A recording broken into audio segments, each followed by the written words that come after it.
shout out to the Dub. Hey, watch this. Hey, number one Dub.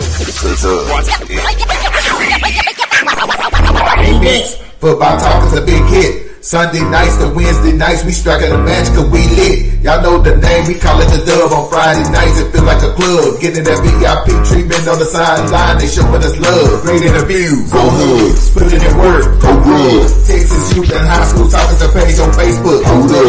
Coach trying to stand on the scene, giving advice, he do what he mean. Jay Mack, he be on the scene, rocking the gear, it's so clean. We rise and go easy, off the easy, push easy. With my steppers, our special gifts, making fixing so easy. Trying to win, we so greedy. All our fans are so needy, cause they need to hear them talk about their club. We do it for the dub. We do it for the dub. We do it for the dub. We do it for the dub. That GF dub. We do it for the dub. We do it for the dub. We do it for the dub. That GF dub. Welcome to the Dub, number one high school podcast starring Pat O'Teasy, Jeremy McInnes, Coach Carr, and Brian Riser. Well, all right. What's happening? What's going on? Welcome to the number one talk show. Speak out. Speak out. Speak out. Speak out. Speak out. Speak out. Going to the next round. Salute. Get ready. Dub salute. Hey.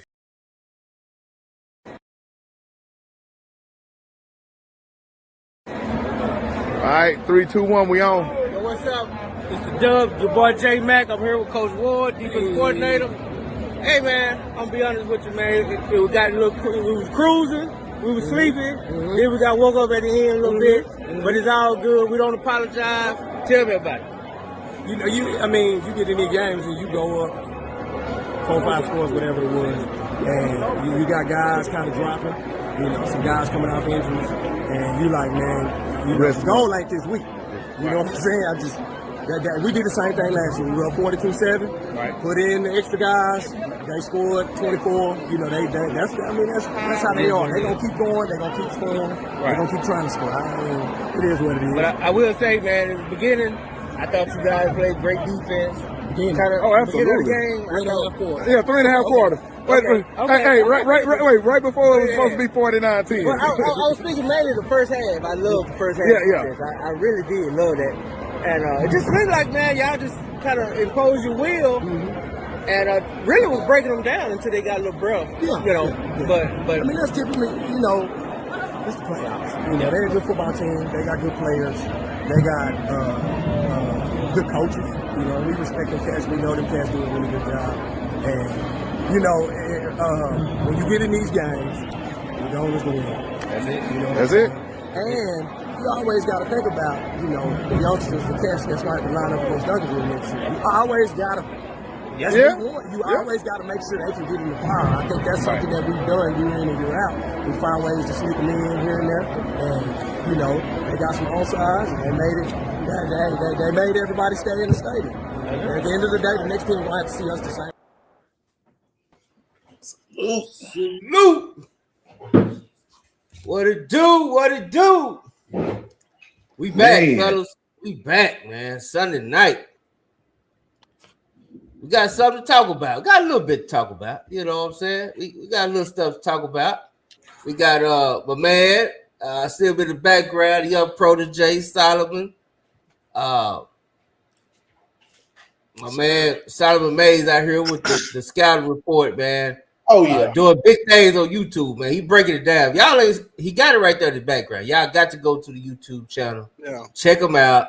He let you know all the greatness that went on this past season, why they were so great, and he just getting started. So get over there early. Be the first, man. Quit waiting on. You ain't got to ride the wave. Just jump early. Get on the train early, man. And you already know. You know what I'm saying? You already know. Salute to you, Solomon. Yeah, I appreciate it, man. What's up, y'all? I watched episode 9 today. The DeSoto episode. Oh, yeah, man, that was hard to wait on. Now I wanted to do that one second, but I was like, "Nah, we got to end it with a champ." So I had to say that one for the end, Pat. Yes, sir. That was dope. Dope. B. Rod, what's happening with you, man? Man, what up, fella? What up, fellas? Like my boy Jay said, man, we got something to talk about, man. Like, think about it. 2 weeks in a row. We was on Thursday and Sunday. Look at that. 2 weeks. Look at that. Consecutive week. Look at that. We getting our legs back. We getting our legs back, man. Yeah, like I said, we get our legs back a little bit. Solomon, yeah, man. It's good to be back on the Sunday, man. Chop it up, man. We got a good show. Bo Teasy in the building, man. Hey, and he was on time. Oh yeah. You know, man, they wear more hats than anybody in Texas. Right. You know what I'm saying? But you know, he doing the big over there with the big youth, man. Y'all know y'all saying that. You know, when I start seeing people that don't even give props, giving big youth props, I'm like, oh yeah, but man over there doing this thing over there, the big youth, man. Salute to you, bro. Salute. Hey, man. Hey, look, I don't, and the good thing is I do all my stuff on Saturday, so I'm off on Sundays now, so I can make the shows now. That's what I'm talking about. We appreciate the hell yeah. Hey, man, we ain't gonna take long, man. We got y'all already know. We got my dog in here today. You know what I'm saying? Straight out of Richardson, Texas, even though he ain't, but that's where he coaching. You know what I'm saying? But man, the friends call him Kibo. His name is Coach Halloway, if you ain't his friend. Or anybody else. That's why I would like to say Kibo, because I already know you start calling him Kibo to earn and all that. Next thing you know, it's going to be some stranger walk up to him that don't even know. Right. Well, man. It's Coach Halloway to you. Yeah, it's Coach Halloway, man. It's Coach Halloway. Y'all keep it right. But anyway, y'all give it up to him, man. We bring him on in there. What it do? What's going on, Coach? Not much, man. Over here kicking it at B. Ride's crib. I see. I got the same design. Over here kicking it at B. Ride's. Oh, man. Like, say, man, the Richardson money treat you right, man. I see. They definitely got it. We seen, Jay. We seen. Hey, y'all balling. They balled out there. Solid. Hey, that budget ain't tight, is it? Nah, it's not. They do us right, man. Ain't no complaining at all on my end. Blessings. Yeah, that's a blessing. That's why I told somebody. They was like, you think, what about that when the openings were coming open and, you know, the rumors, you know how it is when the rumors flying around at the end of the season, a lot of openings. They like, well, what you think about that Richardson coach? I said, look, man, have you been up there? Have you been up there? Like, it's gonna take something to get that man from over there, man. I mean, when you can walk out your office at the junior high right there, man. Yup, bro. State of the art indoor facility, stadium right outside. Like I said, it's a blessing, man. I'm blessed for sure. Man, it's dope. I ain't gonna lie, it's a dope setup. Let's talk about it, man. You had a great season, 8-3. Now, was y'all co-champs or flat-out champ? No, it was co. Okay, it's like everybody was co-champs this year. Yeah, it was co. But we lost one, and Lake Highlands lost us. So, I was gonna say that.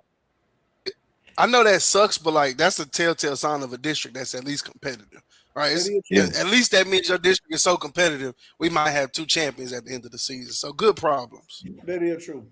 That is good problem. I definitely take that too, though. Yeah, you want that flat out though. You don't want to share it, right? I darn sure want it flat out. We let one get away from him. Yes, sir. It gets a rival too. That's the tough one. That's the tough one. You know, because now they got that. Now they can say, "Oh man, they ain't all that." Oh, Jay, man, you always talking about they ain't all that. Oh yeah, we got You know, you got them ranked too high. We'll get into that later, man. I put out my spring rankings, man. You know, I got a little feedback on it. You know, just a little. Yeah, Solomon had something to say, man. Yeah, Solomon. Hey, you can double it, but you know we can talk about that. You can double it, send them my way, man. But no, man. Hey, well, I'm gonna start out the question before I let the fellas get to you, Coach. Coming off that 8-3, man, and You had, you went. Went to the second round, right? Second round, yep. Going to the again. That's the second year back to back. Going to the second round, man. What is it you taking from that season into spring practice? I know spring ball is right here.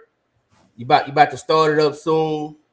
What is it that you taking from that season and what you learned into spring ball and then headed into the summer workouts before fall camp?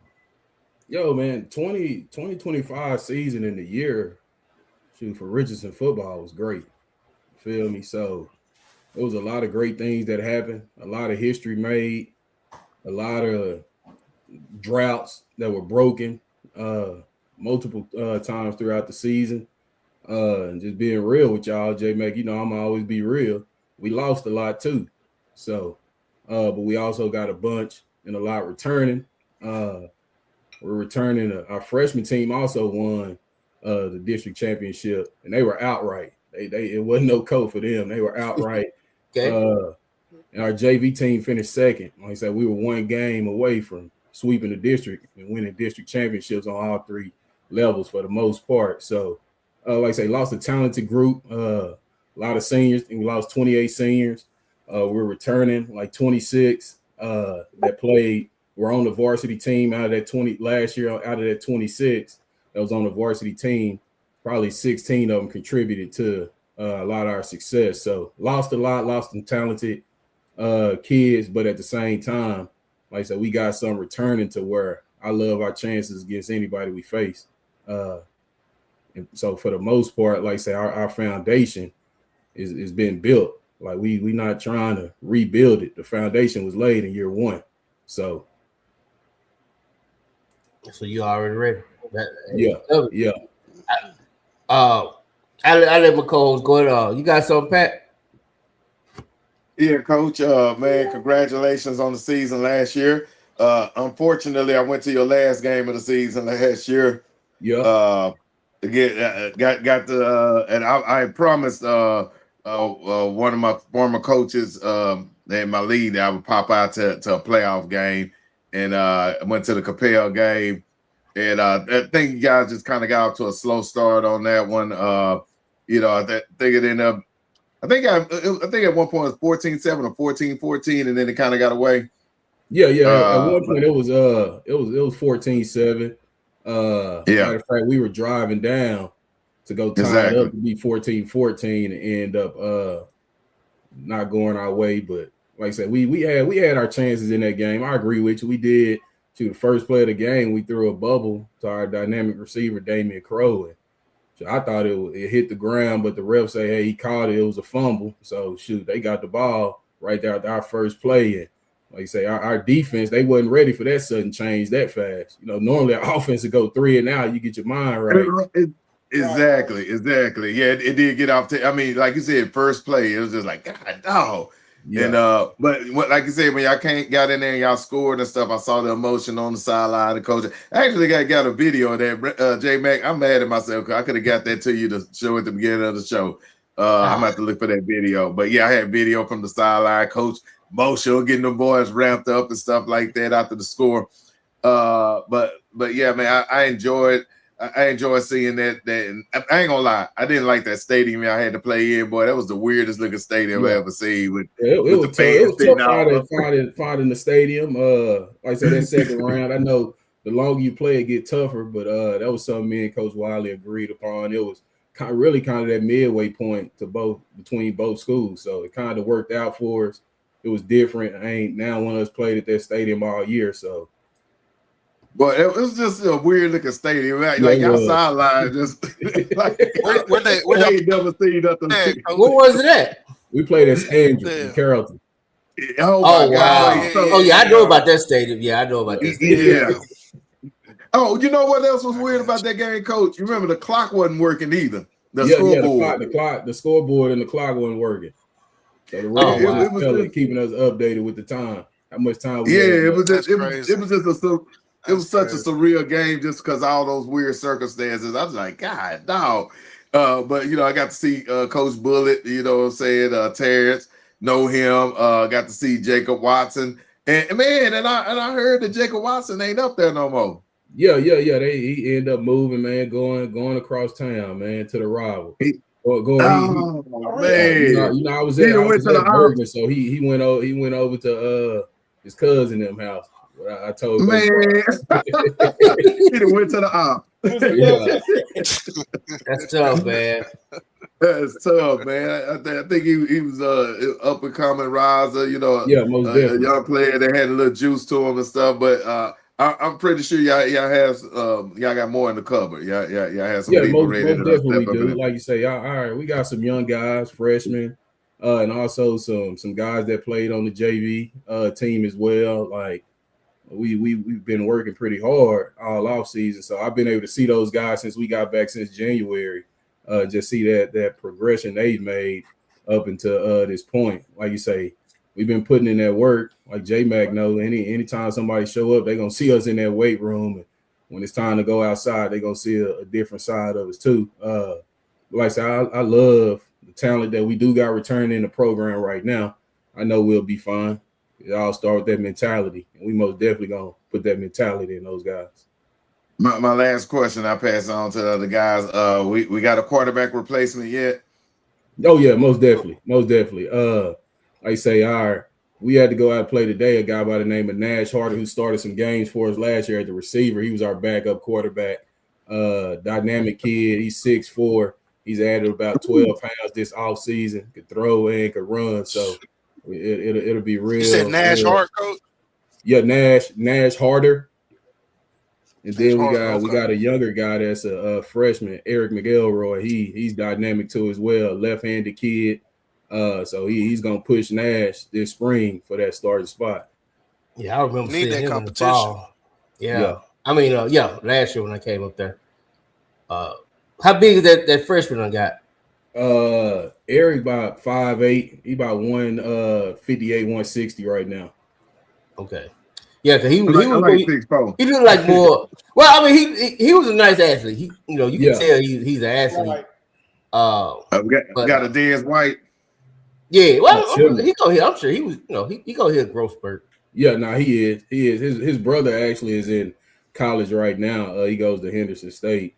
His brother like 6'2", dad 6'1", 6'2". So okay, it's coming. Yeah. Oh yeah, he gonna grow over the summer. He gonna be 6 foot by the time the fall comes. Yeah. See, Pops didn't hold him back. So that's all. That's the only reason why he had a big freshman. Now fast, Jay. B-Rod, what you got? Yeah, Coach. What up, my boy Holloway? What's good, B-Rod? Man, I got let's talk about that district, man. Berkeley, it's how I said it's a highly competitive district. Like I said, even last year, it was the first y'all swept in the district, y'all swept in the first round. Just by you being, chill out, B-Rod. I mean, it is what it is. It is what it is. So just talk about how I guess how competitive it is that district is up there in Richardson. Yeah, we like I say last year before realignment, it was the 4 Richardson schools, us, Bergner, Lake Highlands, and Pierce, the 3 Irving schools, and then we had Dallas Jesuit. I like to say all the time, people look at our district. I watch the dub all the time, and I see people clowning on our district, but there's some really good football going on every either Thursday or Friday night throughout our district, even on our sub-varsity teams, highly competitive. Depending on who you ask, everybody got their opinion, but for the most part, you can't overlook nobody when you come and have to play in our district. That's what I always tell our kids. Like I say, the stigma for Richardson football has been they haven't been that great up until the point to where we got here and kind of changed that mentality and put people on notice. But like I say, going into the new district that we're in, we were with the Planos, the 3 Plano schools in Capel, it's going to be different. The thing I kind of told our team when we got back in January, when we found out realignment and all of that, is one of those things to where we faced every team in this new district except Plano East and Plano West. So we know the mentality of Berkner and Pierce and Lake Highlands. We played Plano. We know what they're about. Also Capel facing them in the second round. So only ones we really don't know about is Plano West and Plano East. And that's not saying that people won't change throughout from season to season, just like we will. But the foundation and the mentality of their program kind of stays the same with those head coaches still being over those programs. So, like I said, we'll see how it go. But it's my job as the head coach to make sure the team ready to go week in and week out. Yes, sir. Looking at that, our new district coach, I see y'all got compared to who more than likely might be the favorite. According to the win district, they might be the favorite, of course. But thing about it is, just looking at it, if y'all make the playoffs, y'all would more than likely be D2, right? Yeah. Depending on who go, like you say, we went from a district to where we got into the playoffs the last couple of years. We knew we would go big school D1 6A. Now we're adding Capel in there, and then Plano schools. Yeah, Plano schools, and then also Lake Highlands enrollment is bigger than ours as well. So now we're looking, we get in. I ain't gonna say when we get in. Right. We'll most likely go D2, depending on how everything go. More than likely I can go D2, coach. Man, how you like it? I mean, too early now, but man, and D2, I just feel y'all can make a good run. I mean, y'all do too. I wouldn't be telling the truth if when realignment came out and I got back to the school, and a couple of days after that, I kind of started going and kind of mapping things out. Who would you face round 1? Who would you face round 2, round 3, round 4, trying to get to that dance. And like I say, I kind of have an idea of how I would like it to go, but we still got to go out there and play all those games too as well. Okay, let me last question, coach. You lost your All-American D-tackle Winfield last year, man. I can't forget his name. The other D-tackle you had, the sophomore, he was real good too. Okay, I forgot his name, coach, but Noah Ross. He's the number 1 D-tackle in the 2028 class. Yeah, man, kid's a stud. So how is he looking right now, coach? Man, he's turned it on for us this off season. He's been also doing some outside training too with his D-line trainer, which has helped. I always tell our kids, I'm kind of different when it comes to that. If you're just doing what we do here on our campus in the time we got you, that's not enough. We big on development, and at the same time, you got to build that relationship and know who your guys are going to go train with as well. So you can have those communication and those lines of communication with those trainers. They may say, "Hey, coach, what do you call this, or what do y'all calling that?" Because we don't want to have them get them cross-wired and all that when it comes to different lingo. But like I say, just having that relationship and that open line of communication with those trainers as well to make sure, hey, everything all good. Yes, sir. That's all you saw. Yeah. Well, I did see your O-line coach at the O-line clinic yesterday, so that was big respect to him. It wasn't enough O-line coaches for the way the O-lines are looking around the area. So big shout out to Richardson for that. And I won't beat up on this district because I know B-Rise asked some questions, but I know how you talked about over these last couple of years, y'all taking that next step. The kids know that they can compete in the district. But now, the Plano schools, yeah, but you got Capel. So I just want to know, my first question is, how do you get the kids to, this is a big dog now. How do you get them? How do you plan on getting them mentally ready? Because physically, y'all got it. I've seen y'all play. Y'all prepared. But mentally, how do you prepare those kids for them to believe that they can beat a team like Capel? No doubt. That's a good question too, Solomon. Like you say, you hit it on the head. Physically, we gonna be there. From a mental standpoint as well, we always talk about mental toughness and physical toughness. We want to be both the most mental and physical team on the field anytime we step on the field. We do things in our off season to try to help that mental standpoint, to help those guys grow from that standpoint, but also putting our kids in successful situations to be to gain that confidence. I always tell our coaches, success brings confidence. It's on us as coaches to put our kids in those successful situations to help their confidence. And I always talk about just myself to the staff and to the team, kind of like when I was a freshman in high school, walking in, I was coming out of 8th grade, played quarterback, felt like I was one of the better kids on our team. And now you get to high school and you're a fish again. But then by the time I left as a senior, my chest was poking out a little bit more. I had that confidence, but it was because the work I put in and the success that we had. And like I say, the winning helps, but also just telling those kids and reminding them to make sure, man, you worked hard just like everybody else worked hard. Mm-hmm. And I always tell our kids, like, we ain't the only team in the weight room. We not the only team that's working hard. All this is doing is giving us an opportunity to go out and compete. Yep. There's other factors that factor into that: coaching, scheme, playing with relentless effort, and all of those type of things to be able to go out and compete at a high level with those guys. And like I say, we know we chase and compel, right? Like you say, and on paper they're gonna be probably the favorite, rightfully so, just from what they've done over the last couple of years. And I ain't got no issue with that. Just like they've earned it. It's teams in our district right now, and inside of Richardson ISD hunting us. Like I say, we not happy. Hey, we've done this, done that. Like, that's not my mentality as a head coach, and it's darn sure not our mentality as a program. So we just got to make sure we go out and put our kids in the best position to be successful. And like I said, I know if you look at the score from the standpoint of that Capel game, they dubbed us and they blew us out, so to say.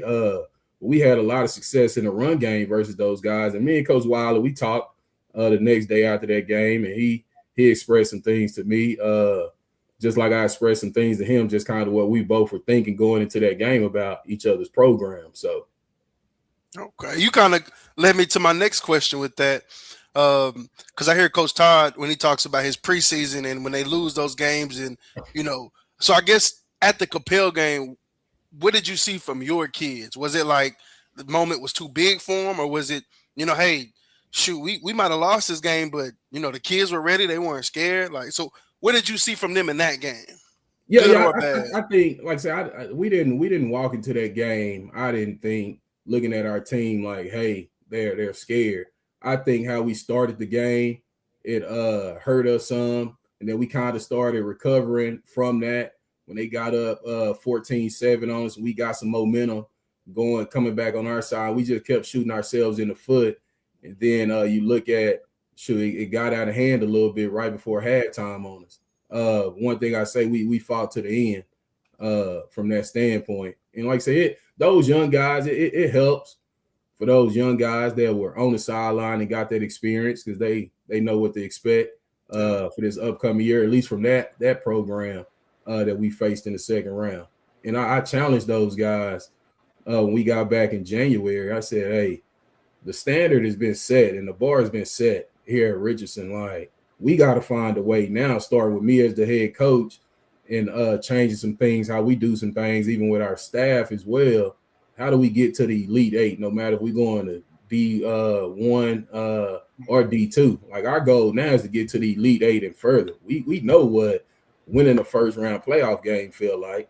We know what getting to the second round feels like. Now, how do we get to the Elite Eight and further? Yeah, got to get that Thanksgiving feeling, man. Yeah, got to. Yeah, got to get there, man. That definitely.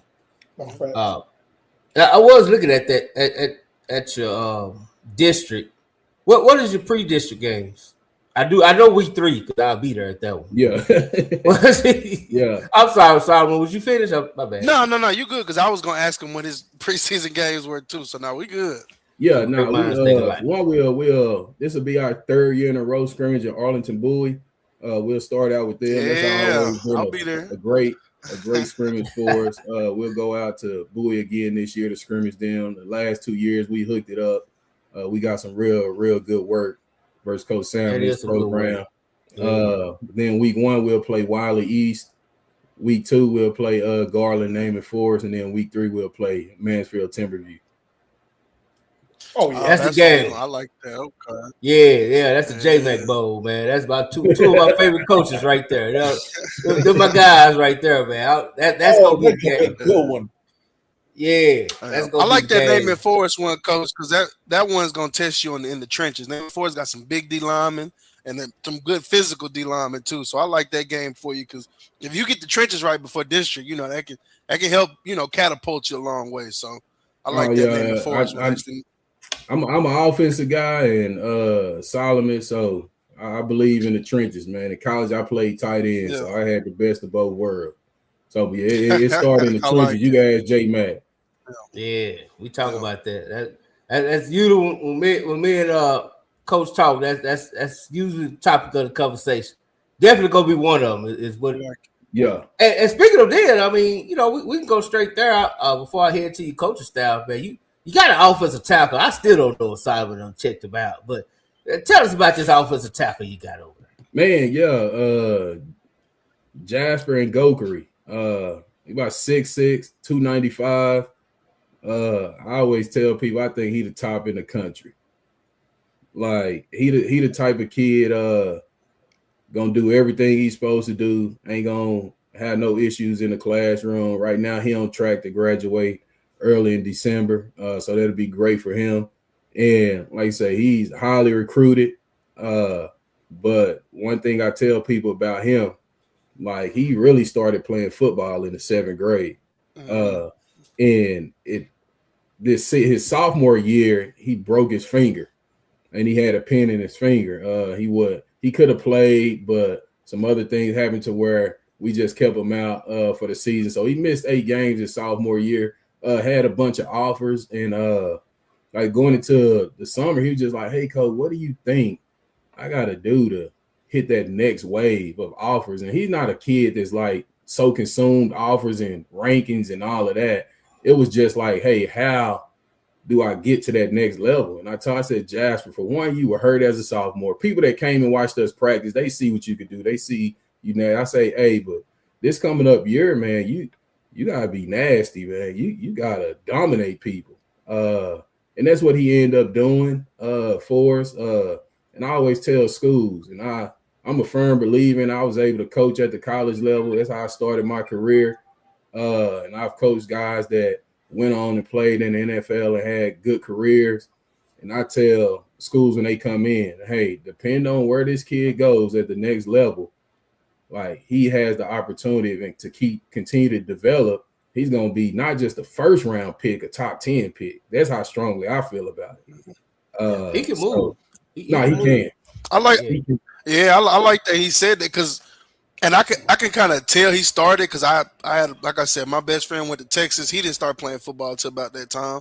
So I saw his development over time, and that makes a lot of sense to me. I know he's a great athlete. I've seen the basketball clips, but yeah, man, I'm glad he's gonna graduate early. I think when he gets that first spring and then hits that summer, because that is like what I said about Jalen Brewster. Even though I put him second on my list, biggest upside. I think Jasper's got one of the biggest upsides of any high school offensive lineman I've seen. The kid is built to play tackle. He is built to play in the NFL. So I am extremely excited about his development over these next couple of years. So for sure. Yeah, for sure. Most definitely. And I'll tell you this, if you look at the film early, he driving people out the back of the end zone, driving them out of bounds to the track. I'll be real with you. It was times where refs said, hey, Coach, 78 got to chill out. He dogging him. That's what you want. Out. Yeah. I used to have those pregame talks with the refs. I like it. Yeah. Yep. So yeah, but he a good kid, man. He great kid, great football player. His future bright. Yeah. No doubt, man. No doubt. Before we get to some of the other players, man, let's hit on your coaches because I got a chance to me and B Ride, we got a chance to chop it over with some of your coaches at the I-20 clinic. Great guys too, man. That's one thing I will say. I've been over there a few times, man. Every time I come over there and hang out with you guys, y'all got a good camaraderie. You can tell that y'all kind of like each other, and too much drama going on in the coach's room. You know what I'm saying? Y'all ain't boxing it out after practice and carrying on. So it's just some good stuff, man. But start with your OC and your DC. I like the DC. I was trying to get you to bring him on, man. That dude right there is something else, though. I could talk to him all day, and we probably won't agree on nothing, Solomon. We don't agree on nothing. I'm telling you right now, we don't agree on nothing. But I'll talk to him all day, man. I swear. He one of them ones. But his like I say, my DC is Carmel McGee. I worked with him in 2015.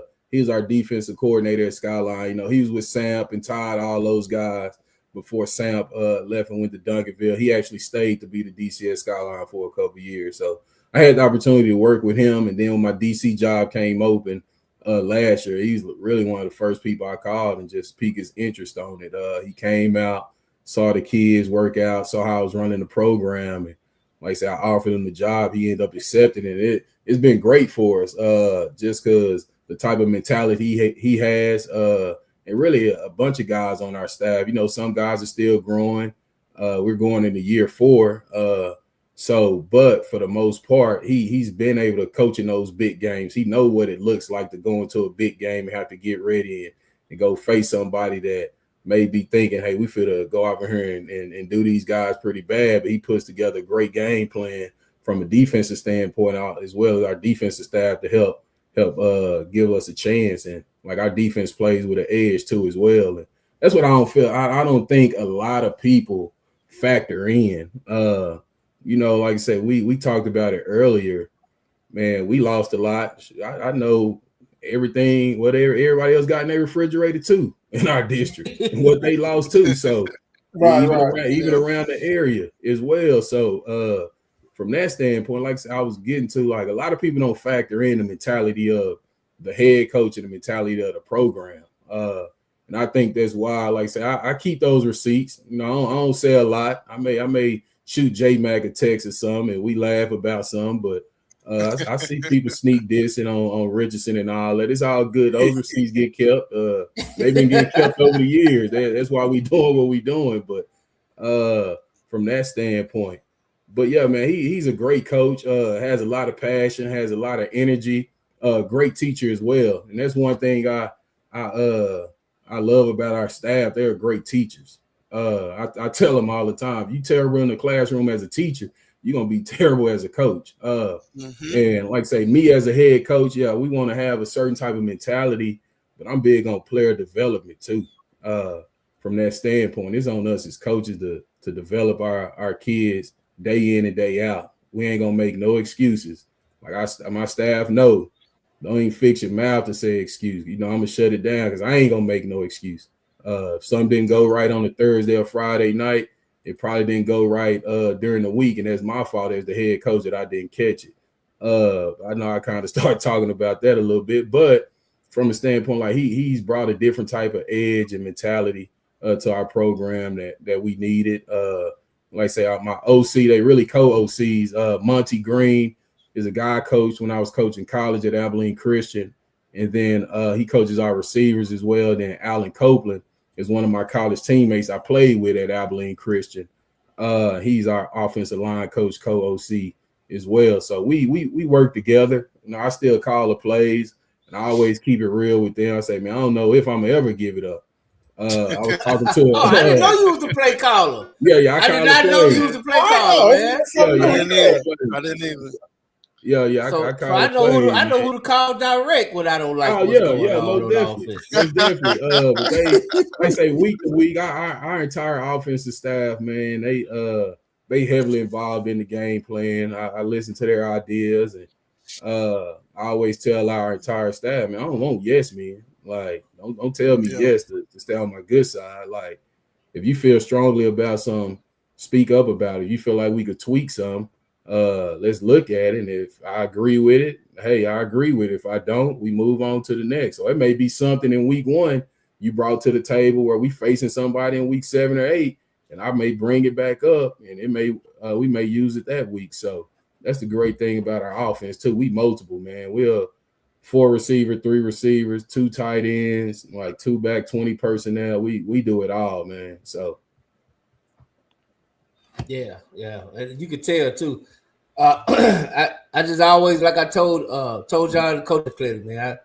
If you ever get that running back, yeah, you've had some strong running backs that run hard, good players. But if you ever get that one, I think that's what you said, huh? I'm telling you, if you ever get that one, that's all I know, man. Crime free Richardson. Crime free, baby. Yeah, we got what's good about it, man. We got a couple in the program, a couple younger guys. We got a guy returning, Rico Harris. He was a sophomore for us, big back. He done put on probably about 10 pounds this offseason. So he's sitting at about 210, 215 for us right now. So I'm expecting him to be able to go out and do some amazing things. And we got a couple young running backs too that are freshmen will be sophomores. I don't know if they quite ready for those Friday nights, but we'll make sure we get them ready if they have to be from that standpoint. And great thing about it, man, since I've been at Richardson, we've had some good solid running backs. Like say, probably not just that true home run hitter, but they tote the rock for us. And our running back coach, man, Tyrell Harrison, like he does a great job developing those guys and getting them ready from that standpoint. Not even just in the run game, but the pass game as well. Yeah, so, no doubt. Now go ahead, B-Rob. So, Coach, outside from the freshman quarterback, who's going to be competing for the starting QB job, are there any other freshmen who might be on varsity as well this year? Yeah. We got some. One kid by the name of Mason Jackson. He's a kid, real dynamic kid. I think he has opportunity to be one of the top guys in that 20-30 class in the area before it's all said and done. He's an athlete, mainly plays receiver, but he's a guy also that can go over and play corner or play safety too for us as well. Another kid in that freshman class named Jaden Height. Man, he got that long hair. He plays safety for us. He kind of played nickel for us. And coming out of junior high, he was a linebacker, and he came in the summer into summer work. He was like, I want to play linebacker. I said, man, we moved you to safety. He went back on that back end, man, and did some things for us. And right now he's a projected starter. Like I said, he got some long hair. He back there like Troy Polamalu. Okay. Yeah. He not a kid that ain't afraid to come downhill. And man, his body is transformed this offseason since January as well. So those kind of just a couple names. Of course, we got some more. I really can't just think of off the top of my head, but like I say, those would be kind of the main guys from that freshman class. You don't mind throwing to the wood, don't you, Coach? No. It's on us. I told our coaching staff January 5th, man. Like we got 7 months to get these guys ready to go before it's time to roll, and it's on us. We ain't creating no excuses. Like we know what we got to do. We know who we are. We know what we got to get to. So, like I said, it's on us, man. We got to get it done, and we've been getting it done. Tomorrow is the first day of spring football, so we'll see. Like we got to put them in those positions, throw them in that fire, and go from there. And that's one thing I think our staff does a great job of too, is man making sure we put those kids in the right position. Like saying our kids have bought into that. Like kids may be saying, man, I play running back, I play this. Hey, we need you to play this in order for the team to be successful. So and go from there. And then I also try to being a college coach at one point, I try to help kids understand what they may project to at the next level. Yeah, that's true. Right. Hey, Coach, I got a question. Just go back to the running back situation. And one thing I noticed when I was at the playoff game was the size. You guys do really well with linemen. Like B. Ross was mentioning, the lineman that you said is going to be the number one in the class of 2028. You just graduated one. So when I was there, I didn't see too many lineman issues. How do you develop the juice players? Because I feel like that's the difference I see when I'm standing on a DeSoto sideline or a Duncanville sideline versus other sidelines that I go to. A lot of teams don't have enough of those juice players. And you know what I'm saying? I mean, every school got a track program, so I'm assuming every team got a fast player. But I'm just trying to figure out, how do you define that juice player, that one that can go 0 to 60 real quick? And it's not only just about speed, but it's about elusiveness and everything else. Yeah, from that standpoint, I ain't gonna lie to you. A lot of that Botees is just God given. It's DNA, right? But DNA.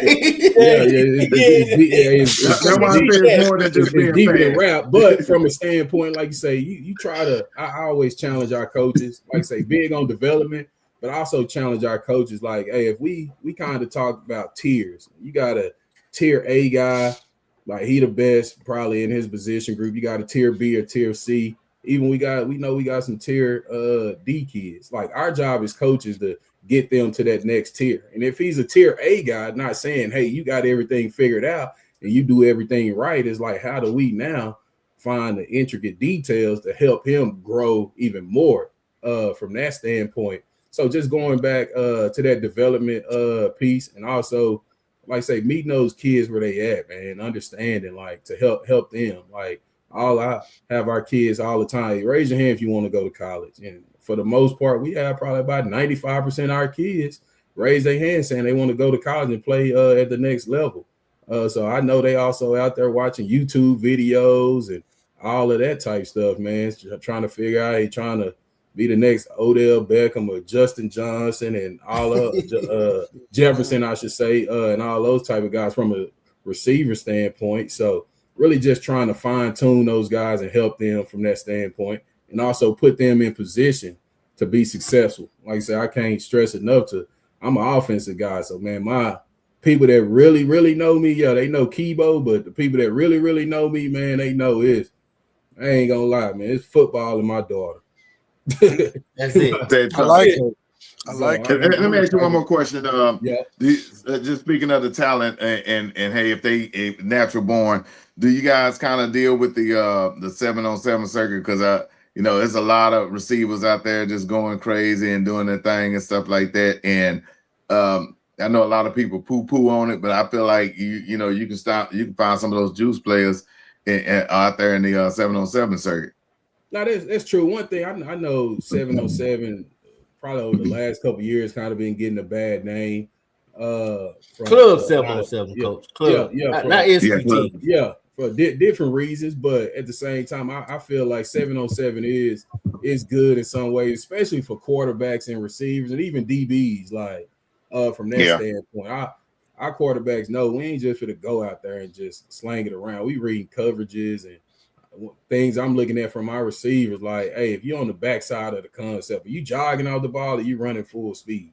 Things like that to be able to coach up. Yeah. And, like I say, we the type of program too. When we go to SQTs and we do these different 7-on-7 leagues in our program, man, I see people go out there and they got freaking cornerbacks at linebacker. I get it. Yeah. Like, at the same time, we the type we gonna have our linebackers there. Why cheat those kids out those reps? We trying to get to a certain point. So, right. It's no point to put 7 DBs on the field. In my opinion, it's just my opinion. I know people do it different, and we ain't got it. You're not gonna do it in a real game. Yeah, but at the same time, then your linebackers can't guard a running back up the seam. Yeah, if I know my Mike linebacker struggle with certain things, it's just like, hey, we're trying to get reps, man. Of course, we all going out here to win, but we trying to get reps, which is ultimately gonna help us steal those reps doing 7-on-7 to where we can be better in the season. I always tell you, we got kids and we got linebackers that, hey, they really box players, but we also know, hey, at a certain point in the game, you're going to have to go out there and play in some space. So, hey, let's work on it now to where you know how to, we're going to put you in a position to be successful. You just got to go out there and do it from that standpoint. Absolutely. Yeah, I feel like it's a science to that too. So it just finding those juice players and who on freshmen. It's always that, hey man, such and such is doing this in a great grade and he was killing it and da da da. And then you see J Man, who was that player that was at Crowley that was played lineman in my league and ended up being the number 1 freshman wide receiver? Tay. That was Tay. Yeah. And I feel like it's a story like that at every school. I feel like that. It is. For the ones that really is out there, sifting through their players and finding them. Because those really are hidden gems. And shout out to Crowley. They got a few of them. I posted the quarterback the other day. I mean, not the quarterback, but the running back the other day, man. That little cat can go. I know he's small in stature, but he can play. He going to be able to play somewhere. Cotton was his last name. Like I said, we got another one in our program. He about to be a senior kid by the name of Deshaun DeWalt. He played on varsity for us and played a great amount of snaps for us and had some success. I think he had 2 or 3 touchdowns, probably close to 200 yards receiving, if I'm not mistaken. from that standpoint. But he's a kid that got some juice, and he's gonna be a guy that, hey, people are gonna have to account for when we step on the field. He's a guy that got that juice. He can get in and out of his cuts and his breaks, the receiver position, quick and fast at the same time. And like I said, another receiver we got, like you say, Luke Choke. He's actually our principal's son. He's about to be a junior as well. He was a backup receiver for us on varsity, played heavily on special teams and did a great job for it. But this kid, he's 5'10", 170 now, and he's going to legit 4.48, 4.45 laser time. So he's on top of some of those younger guys, and a kid by the name of as well at the receiver position, Kai House. He played JV for us last year. So he's special. He's going to help in the return game too as well. Great route runner. You talk about just a pure athlete. Like he can go. So like I say, and it's my job to get those guys the ball and put them in a position to be successul. So it's on you, Coach. Now I know who to criticize. Yeah. Look, and needless to say, y'all gonna get that charter bus ride to every game, being the principal's son. So, hey, I was just gonna say, I was like, shoot, if you want your, hey man, if you want the good schedule for the coaches, you might want to. Hey, the great, you joking, J Mac? Hey, you joking about it though, man? But our principal, he's a former coach, man. He was a DC, like he get it. Like, that's the best. About at Richardson, man, he understands it. Like, he's a former coach. He's lived that lifestyle, and he's been in the trenches to where he know, hey, man, I got to take care of coaches, and not just football coaches in our entire athletic department at Richardson High School. So, man, life is great. We got great vertical alignment when it comes to athletics and academics at Richardson High School. Ain't no doubt, man. My man Pat, he did bring up one of your coaches. Your linebacker coach, Coach Bullitt. Yeah. Personally, I think, now this is just my opinion, it's going, it might be a little hot, you know what I'm saying? Because it's coming in hot. Y'all don't get mad at me. You know what I'm saying? I know some of y'all finna scream. But I think Richardson has the best linebacker core in DFW. I'm saying it right now. Ooh. The players are there. I'll just let you know. If you don't know, I'll just hear me out. I'm gonna see you my cash app, Coach Holloway. I'm gonna see you my cash app. Hear me out. Hey, you got to just the spring crackers. I got you. Hear me out. Richardson linebackers are the best as a group. It's the best linebacker group in DFW. Now, Coach, am I crazy? Nah, you're not crazy. Like, and this the thing about it, J Mac. Like, when I think about J Mac, man, I say he gets to get the inside scoop on a lot of things, and a lot, not just my program, a lot of people's program. So when he says certain things about my program, and people get on there and say things and make comments, they don't know what he know. You feel me? So they don't know what he know. They just see Richardson, and Richardson been terrible for years. Like, what are you talking about? But hey, he like the Woj and all those NFL guys that come with the breaking news and all this. He got the inside track on a bunch of stuff, not just my program, other programs as well. So, like I say, he trusts his eyes. Like he trusts his eyes, what he sees. Like you said, we got that's one thing about our front coming back from that standpoint. It's like, yeah, we lost Winfield and we lost two other another D lineman. He played defensive end for us, and we had another D tackle that played some snaps for us throughout the season. But really, our whole front seven is returning. Now, we are going to be young in some areas on the back end, but I always tell people, man, we got to play complementary football. That's if we can stop the run and force people to pass, like, we going to be straight. We got to be able to run the ball, stop the run, play great defense, and play great special teams. Like, everything else is going to take care of itself. Like, I look back a year ago, man, we was returning one DB. Yeah. Dang. Like, so this year we end up, but saying that to say This year we lost 4 DBs, but the one that we returned, he the only one had varsity playing experience. There was 3 other guys that didn't have varsity playing experience on the back end for us. Another kid, Chad Watson, we moved to safety. He was really our nickel outside backer type deal. So all that to say, man, like we got to develop kids and put them in the right position to be successful, to where they play with that certain type of mentality that we want and play with that certain type of effort we want. Man, Richardson football gonna be fine. Yeah, but talk about those linebackers though, because you know the two. You got 2 that I really like. You know that number 5. Yep. The number 19. I don't even know their name. I just know I call him the 15, yellow guy. Or 15. Yeah, the yellow kid, the little light skinned kid, because he tough, man. He is tough. Oh, he is good. Yeah, he is tough. He good, man. He was a kid. He played. He played that. His name Jason Kedgen. He played DN for us and kind of stood up and played that edge for us. And we're transitioning him this offseason to outside backer for us. And we did a little bit with him going in the last fall. But we felt like, once again, where can we put this kid to be the most successful in our program? And last season, it was at that DN spot.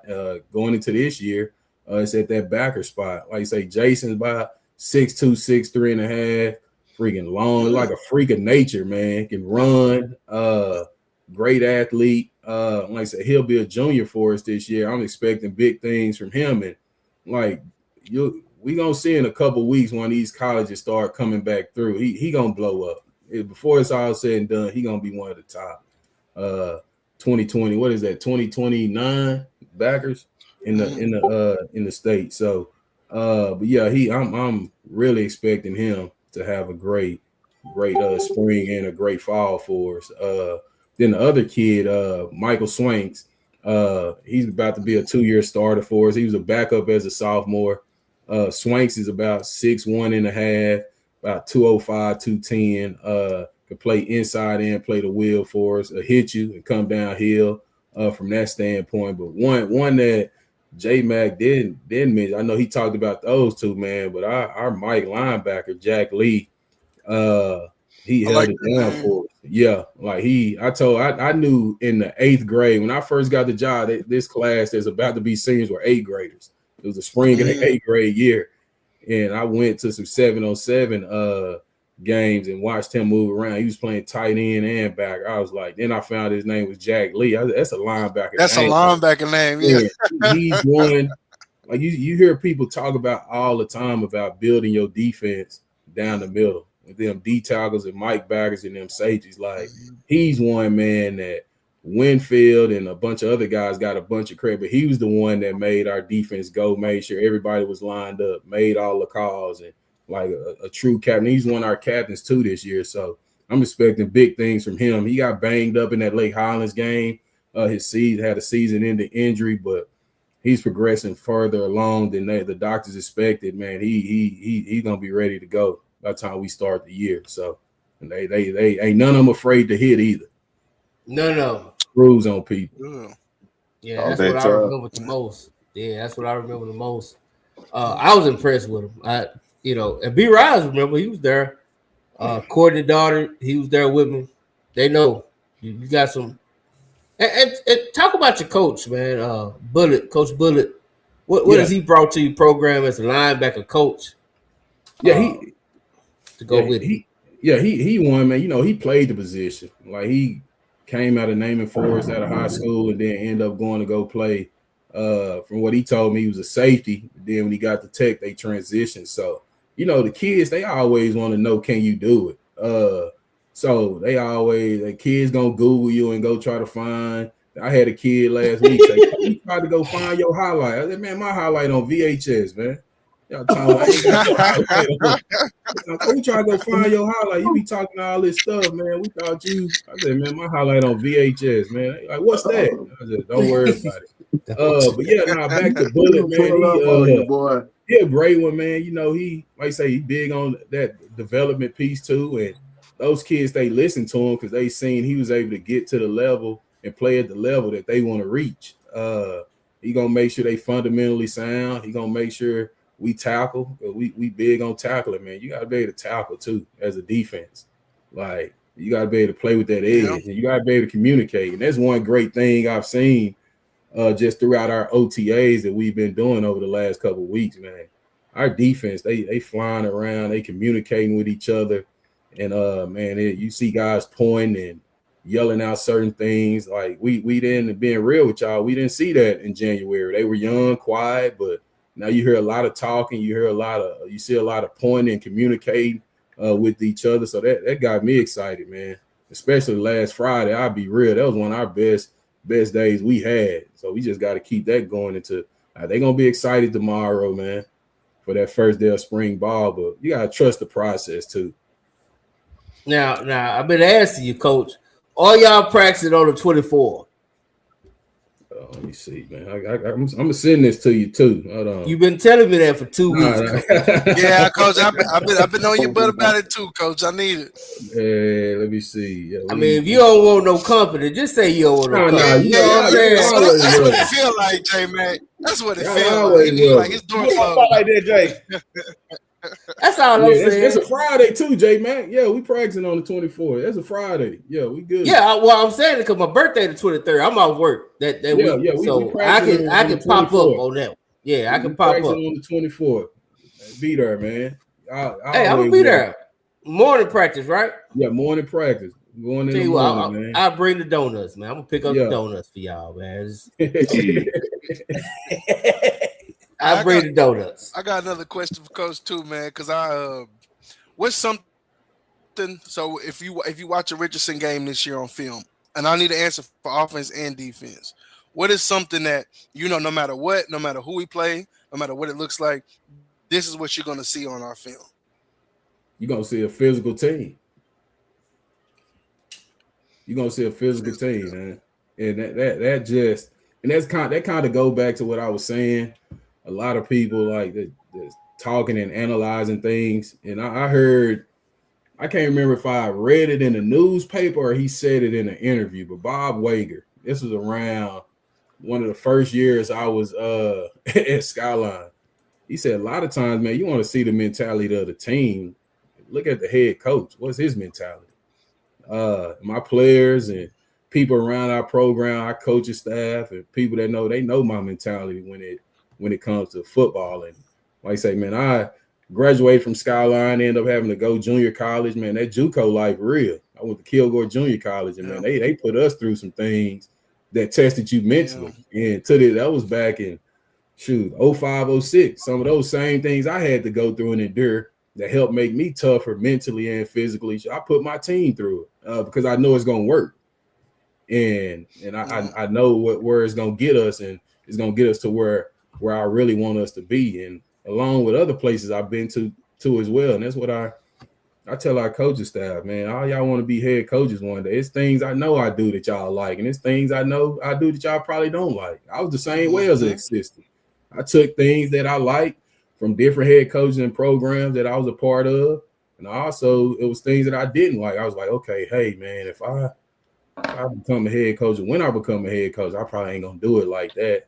So that's just part of it. But yeah, you're gonna see a physical team. Okay. No doubt. No doubt. And I do like you, Coach, but don't ever quote Bob Wager while I'm on the show, man. I always saying I ain't trying. The thing about it though is like, and I don't want to discredit nobody program. Coaches work too hard. Man, they spend time away from their families. Man, they invested in other kids and kids and other people's kids, I should say. So, but you look at the mentality of the programs, man. You look around the Metroplex, like just that's part of it. I think Coach Gates was a perfect example of that. Yeah. So it is, man. And like I say, a lot of people don't factor that in. A lot of people just look at talent. Hey, what people got coming back? What star player coming back? But like, what about the mentality of the program? There's a lot of programs that win at a high level every year, and they got talent, but it ain't the talent you think.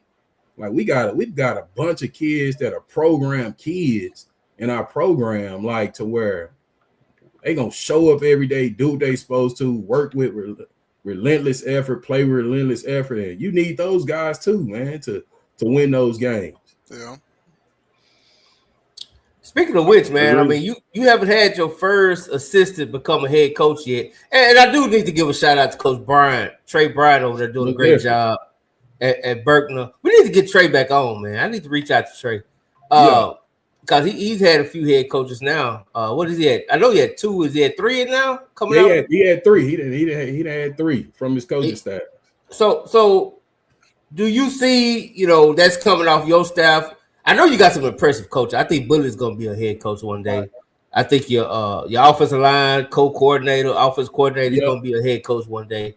And definitely your DC will be a head coach one day. So are you looking already like kind of, I ain't going to say training, but are you kind of preparing your coaches? Because I always say a head coach got to coach the players and his coaches. Most definitely. The coaches got to coach the coaches too. So do you see that coming down the pipe? I do. We, especially in the off season, man. Jobs open up. I have a bunch of conversations with the guys on my staff, and some of them come to me. I always just tell them, like, just be straight up with me. When I want what's best for you too. Like, you've helped me, and y'all helped me build this program to be something special in our eyes. Like, I want to also help you in the long run. I know your goals and what you want to become, and like, hey, any way I can help, let's do that. Of course, winning us the success we've had here at Richardson is going to help that from that standpoint. But like I said, I've had guys that went out for jobs that just didn't go their way, and the timing wasn't right from that standpoint. But I also try to tell them, hey, it's got to make sense. Don't just say, hey, let's go be a head coach to be a head coach. Do your research on that program to make sure it's the right fit for you and your family as well. I had those conversations. Like, me and Coach Brian had those conversations. Other coaches I work with and my mentors, we had those conversations from that standpoint. And like, when I took this Richardson job, people were like, what are you doing? But, hey, look at us now. Yeah. Hey, I thought it was a good deal, man. I remember I remember when you reached out to me when you took it. You was like, hey, you going to Berkeley? I said, yeah, I'm going out to Berkeley. Well, you need to come by Richardson. You need to come out I'm like, go by Richardson. What are you talking about? Yeah. But no, I see what you were saying when you invited me out way back then when you first got the job. So, hey, I don't think people realize these jobs are precious, right? I mean, we just want to be honest about it. Being a head coach is precious. Every job is not going to be, you just take it over something stacked and loaded, or in a great area or whatnot. But I think for any coach that really want to get in somewhere and rally the community and get on the grind, it's there for them. You just got to do it. Some is better than others, but at the same time, that's what I want to ask you. Like, what's the difference in looking for the job and just looking to run your own program? Yeah, like I say, I always go back to my experiences, man. Like,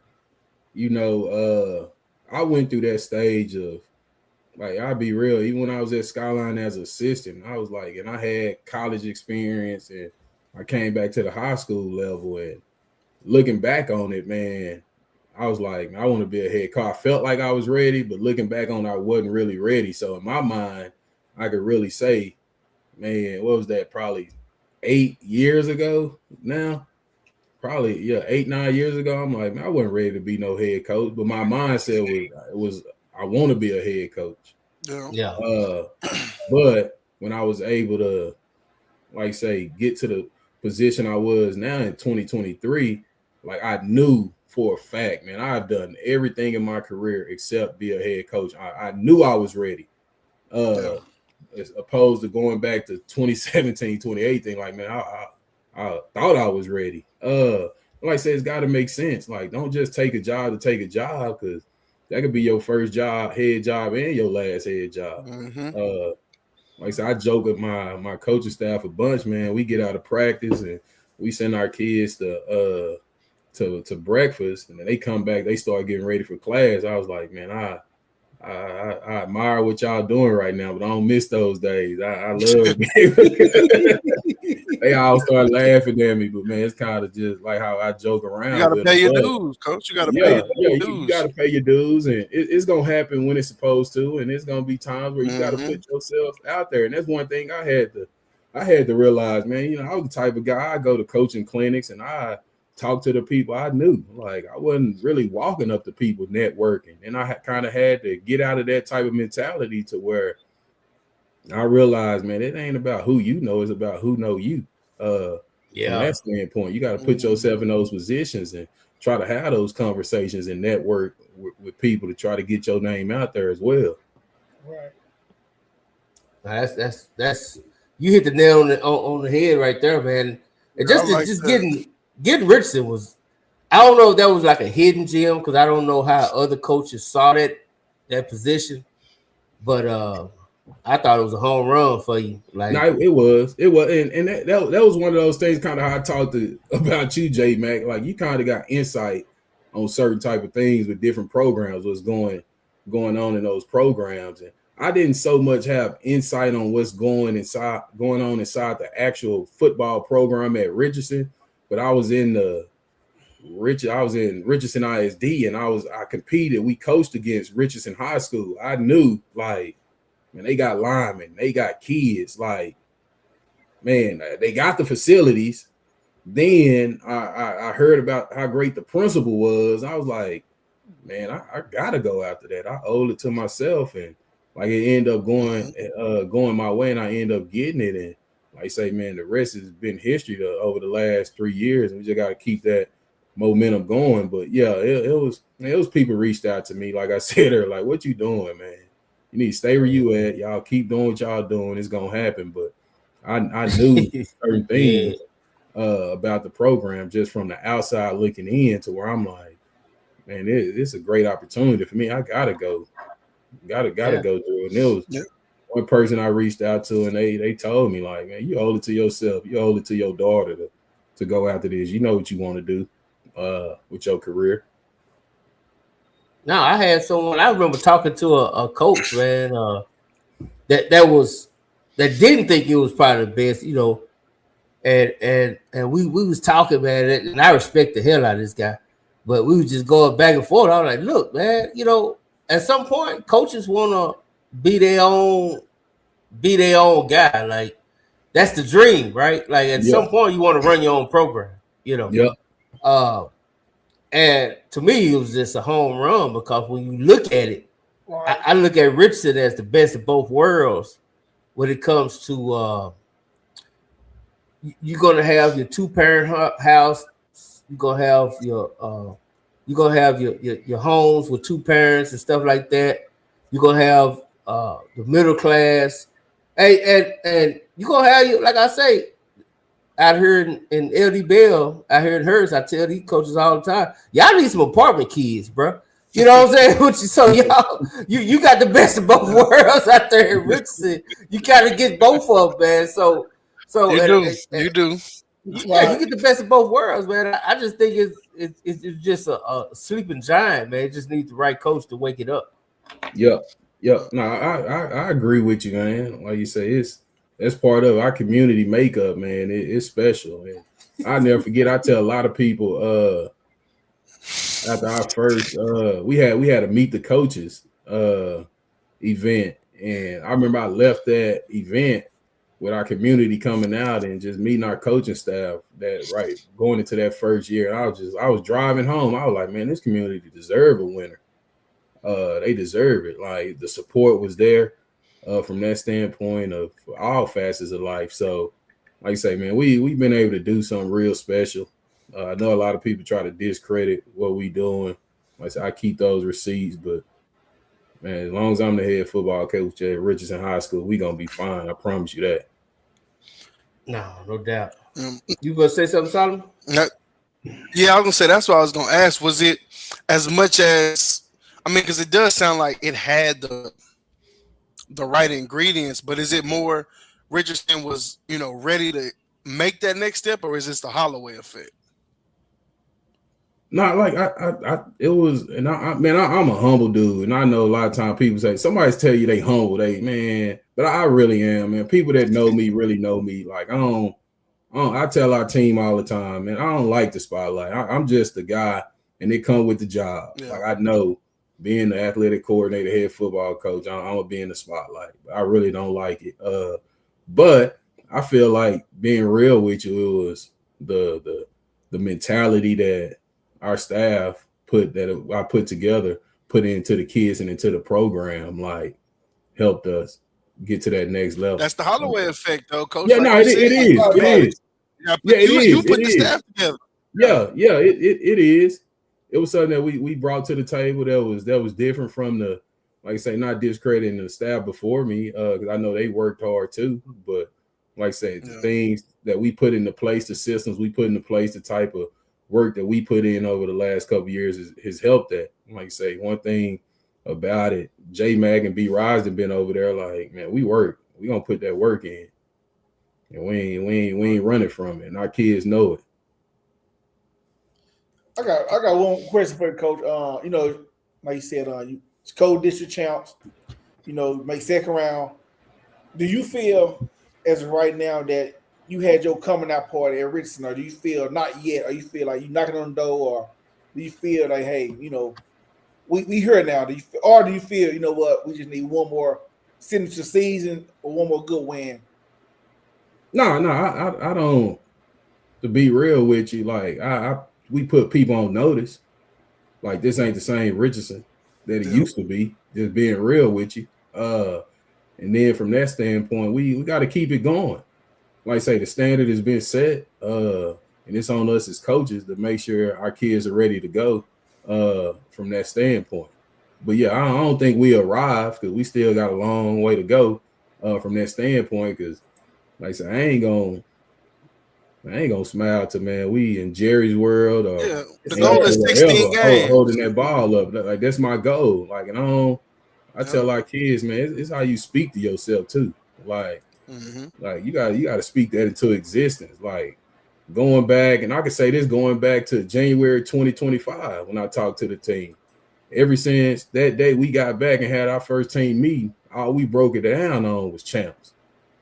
When you fast forward to November, and we co-district champs. So, like you said, you got to speak that stuff into existence. I'm a firm believer and a big believer of the power of the tongue too, man. How you talk to yourself. And the things you tell yourself. You got it, Coach. That's what it is. I was trying to hold you on, Coach, to Coach Carr get here, but I don't know where he at. Yeah, Coach, we good. I'm good, man. But I did find this one, man. Hold on, let me see if this is it. Let's go. Kendrick Halloway, head football coach, Richardson High School. Want to give out a dub salute, baby. Yeah, we good, man. I could wait. I could wait till Carr come on. I know he got some questions too. I know he got some, man, but I don't know what's going on, man. He got that over there at Oak Cliff, man. It's kind of man. We good. We good. He got that big T hookup, man. I don't know what's going on. Hey, man. Hey, Willow, fulfilling some orders right now, man. Yeah, that's what he over there doing. He said he was coming on. He said I'll reboot my computer, but that's been like 15 minutes ago. So I don't know where. I don't know where the hell Willow at. What I was about to say, man, I'm like a kid the night before the first day of school, putting that outfit out, man, like ready to show everybody. Tomorrow first day of spring ball, man.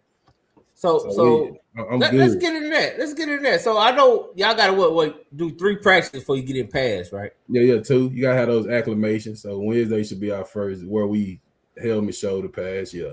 You gotta go through those acclimations. Okay, so by Friday, y'all, it's this coming up week. We only practicing Monday through Wednesday. You got the area track meet on Friday. So, but then we'll come back next week and have 4 days of practice. Okay, and I'm assuming those 4 days is what Monday? Is it Monday through Thursday, or is it y'all taking a day off in between? Yeah, we'll go Monday through Thursday next week.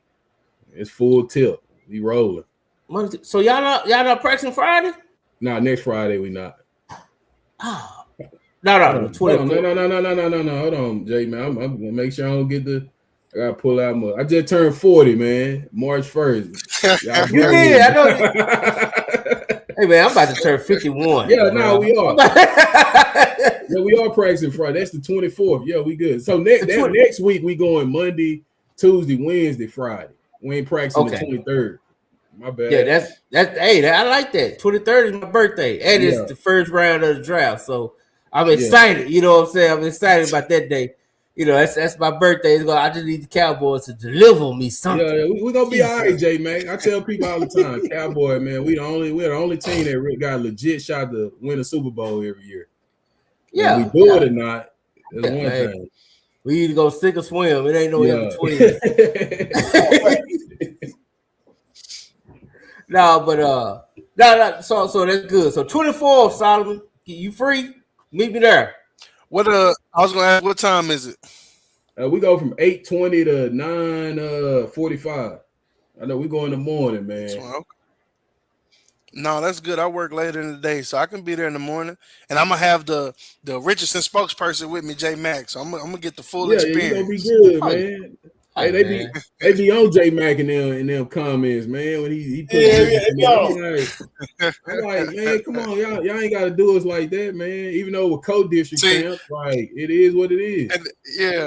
And that's all I'm gonna say, man, because J Mac is the best at what he do. So I really hope you don't think I do not like that program, Coach. No. Come on, man. J Mac just he the best, dog. Ain't nobody like J Mac. Solomon. And to be real with you, I ain't even talking about you. No. Yeah, Solomon, you doesn't like me person. You know, I keep quiet. Like I said, I keep all those receipts. Like it be people talking mess, been talking mess for years about how we ain't did this and had a signature win. But hey, some people get their wish now because we going into a district where we got to face certain program. Oh yeah, that's Professor Diggs right there. I already know.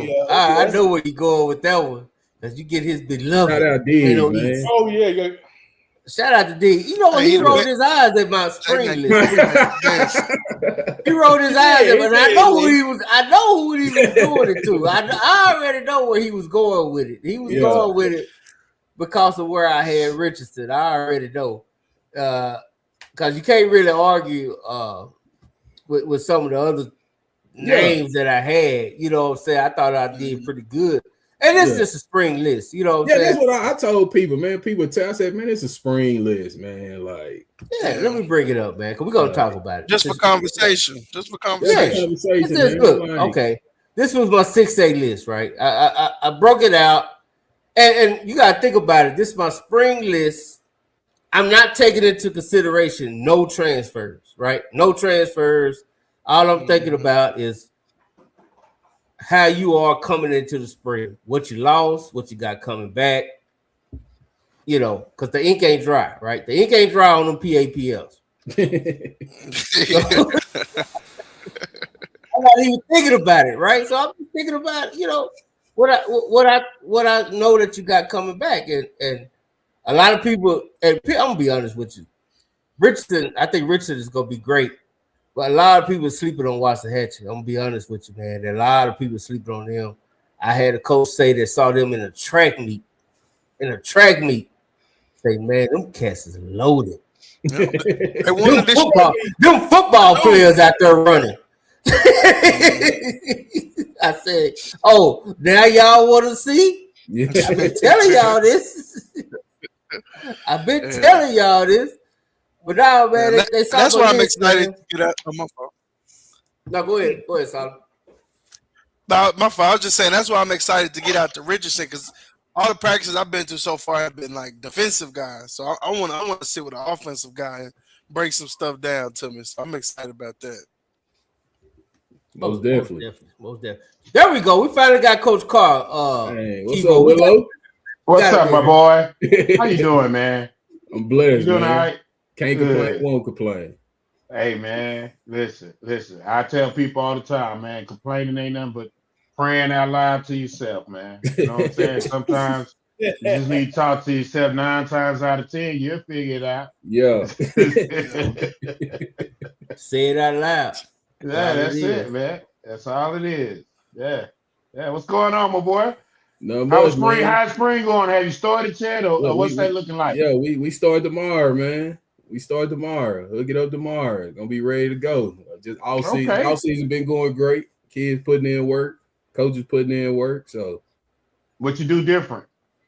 Really, one of the main things, and we didn't talk about this earlier. I say this: it's kind of like as a head coach, you gotta always be looking ahead. You gotta stay. And I told our staff that we gotta look at the present, and you gotta have that vision to look ahead. Like I said, we knew Jamion Winfield and Damian Crow and Lucas Sarr, those guys was gonna be gone one day. They weren't gonna be at Richardson forever.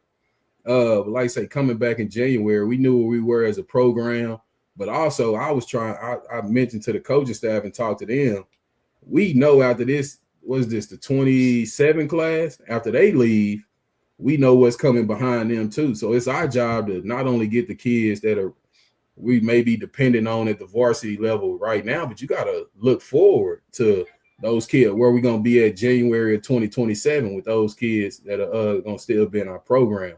Like I say, we did a couple things different from that standpoint, how we worked out, spent a little bit more time in the weight room than we normally would. And we spent a longer time in the weight room. You know, at a certain point, a lot of people start at March, right before spring break, start trying to sit up here. Hey, let's do a little bit more skill and football and all that. But I knew what our program needed. We had to get stronger. And at a certain point, I didn't feel like we were at where we needed to be. So we stayed in there and did a little bit more from that standpoint. They got to be ready to go spring ball, but we hitting. Ain't no we hitting. We got. I can't wait, Coach. All right, who's standing out in the weight room right now for you? That's like, ooh. Man, like the main guys are 28 D Talca, Noah Ross, man. It don't matter what he put on the bar, he lifting it. Hell, that's bench press, that's squats, power clean, hang clean, incline. From that standpoint, and like I said, our offense and defensive line, and they moving weight. We got some skilled kids too, man. Like you say, in those certain positions, like our safeties, man, they putting on some weight and loading up that bar.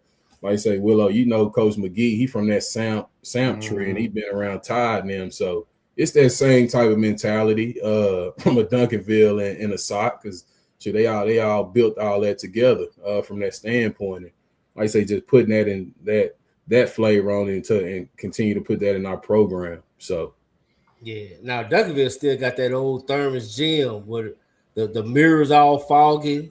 It's sweaty up in there. It smells like air conditioning. Yeah, no AC.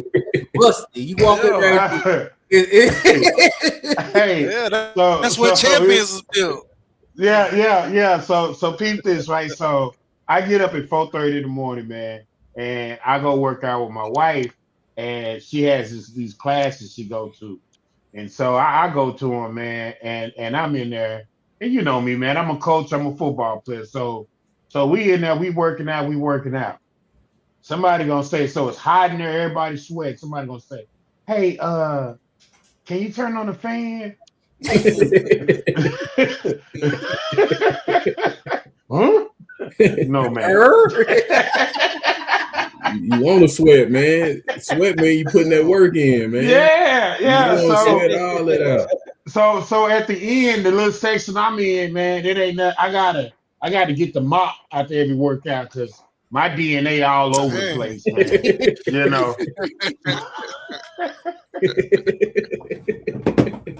Willow a little crime scene. Yeah, because I'm getting clowned every day, Coach. I'm getting clowned.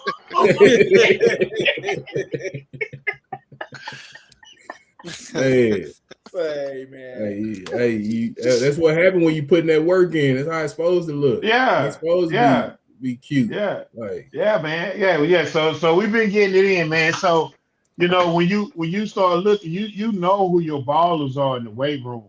Because that's the one place that typically transcends to the football field. You know what I mean? Mm-hmm. Is the cast is like killing it in the weight room. Yeah. Chances are they're gonna be killing it on the field too. So that's always a good sign, man. Yeah.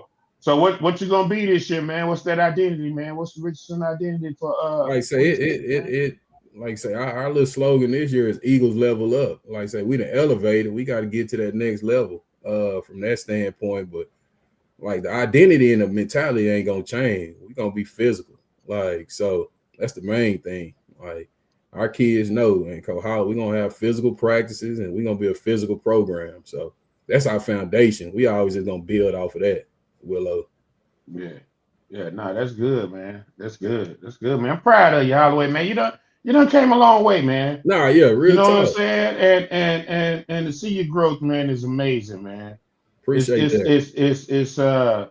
It's good to know that the game is in good hands. You know what I'm saying? Most definitely. Some cats out here running this game reckless, man, but you're doing it the right way, man, and I appreciate that. Hey, Willow, this is what we was talking, man. We were talking about this. That's why I was wishing you got on a little faster, because we were talking about how when Holloway decided to go after the Richardson job, right? Mm-hmm. And we were just talking about a lot of people probably would saw Richardson as not a good job, but if you've been up there and you've seen the facilities and you've seen the setup, you would know that all it takes is for a coach to come in there and really put that work in. And that's not throwing no shade at the previous coach or nothing else. I'm just saying, the right coach. We talk about this too, Willow. The right coach can change any situation.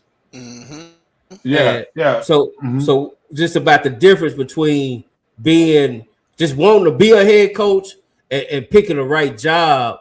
I want you to give your thoughts on that, because I know you got a different perspective on that. You feel like every job is the right job for the right coach. Yeah, I think there's no such thing as a bad job, right? There are situations that you walk into, you're like, ooh, whatever. However, I feel that the way the game has been, I feel like a program transcends location. You can build a program, and then within building that program, you're going to attract kids. You're going to get kids that want to come play for you. You're going to be able to build those relationships. You're going to be able to pull people out the hallway who used to play ball, who don't play no more, but are still good athletes. You're going to be able to galvanize the community. You got to start treating your vertical alignment like a one city town.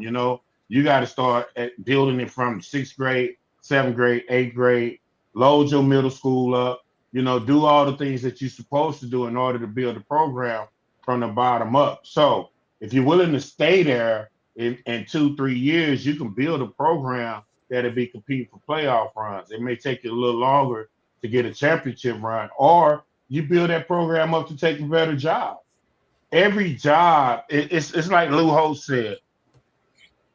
Steve Spurrier didn't want South Carolina when it was on a 20-game losing streak. Once he turned South Carolina around and he retired, everybody wanted that job. Why? Because now it's a job where people feel like they can win. It was no different than Arkansas, when he took Arkansas over. So I think when you start looking at programs, nobody would have sat there and said, Lone Star or let's see, or Samples when he took Skyline over. You know what I'm saying? Duncanville, they were 3-7. You know what I'm saying? And Duncanville had history. Yeah, Duncanville had history. So that's a little different. Tradition never dies. It either gets killed or enhanced, right? Okay. But I mean, not get killed. It either get destroyed or enhanced, right? So It never dies, right? You're right. Yeah, he took over Square Line. My bad. Yeah, he took over Skyline, turned Skyline into what it was. You know what I'm saying? So, I think again, to answer your question, now I do think I'm just going to use me for an example. There were jobs that I was going after that I didn't get, right? And it is what it is. But then I realized that for me, I no longer wanted to chase jobs. You know what I mean? So it's more strategic based. I know the job that I want. Am I in a rush to get that job? No. I like where I'm at. I love being in the feeder pattern. I'm a coordinator now, so I get to build the programs, build communities, and go have an opportunity to win a state championship every year. So I'm in a great situation. The type of jobs that I would want to leave for has to be a traditional based job like my alma mater. Outside of that, I'm not really tripping. But I think some coaches are taking jobs just to say they're a head coach, and when they get there, they get blew out. They're not building foundations. They're not building relationships. When you take over a program that has traditionally been winning, and in 3-4 years that program don't make the playoffs, I think those are the type of things that you kind of got to look at when you're taking these jobs. Are you really built for that job? Are you built for that community? Are you built for that fan base? Are you built for everything that comes with it? Administration. If you ain't, yeah, because if you ain't, boy, you gonna be mad. Mm-hmm. You hit something there. Yeah, you're right. You know, what you think about that, man? No, that's some good stuff. One thing, like Solomon asked me like earlier when we got on, one of his first questions was like, what? I think it was something along the lines of how do we get over that hump to where we at it? Like I say, after every season, man, you got to, as a head coach, you got to reevaluate your program and figure out, all right, why did we come up short? And something you got to think deep, man. You really got to. And it can't just be, well, the scheme or this. Like, nah, what's gonna help us? And like you say, that vertical alignment is one thing, man, over since the season ended for us being real.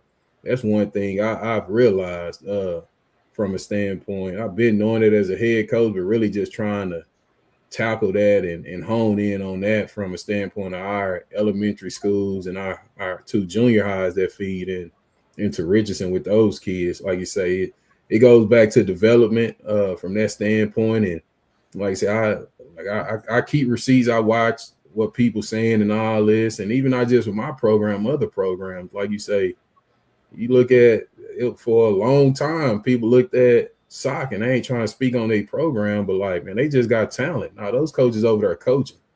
Now they talent may be a little bit further along than some of the other schools, but they still coaching them up and developing them.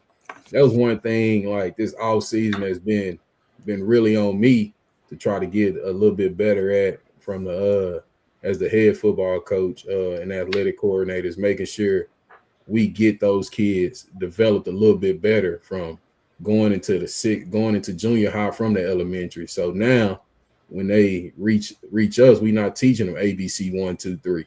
Like, we not teaching them how to tie their shoe. And that's one thing I could be real with y'all and say from a development standpoint, our kids were behind some. We getting caught up.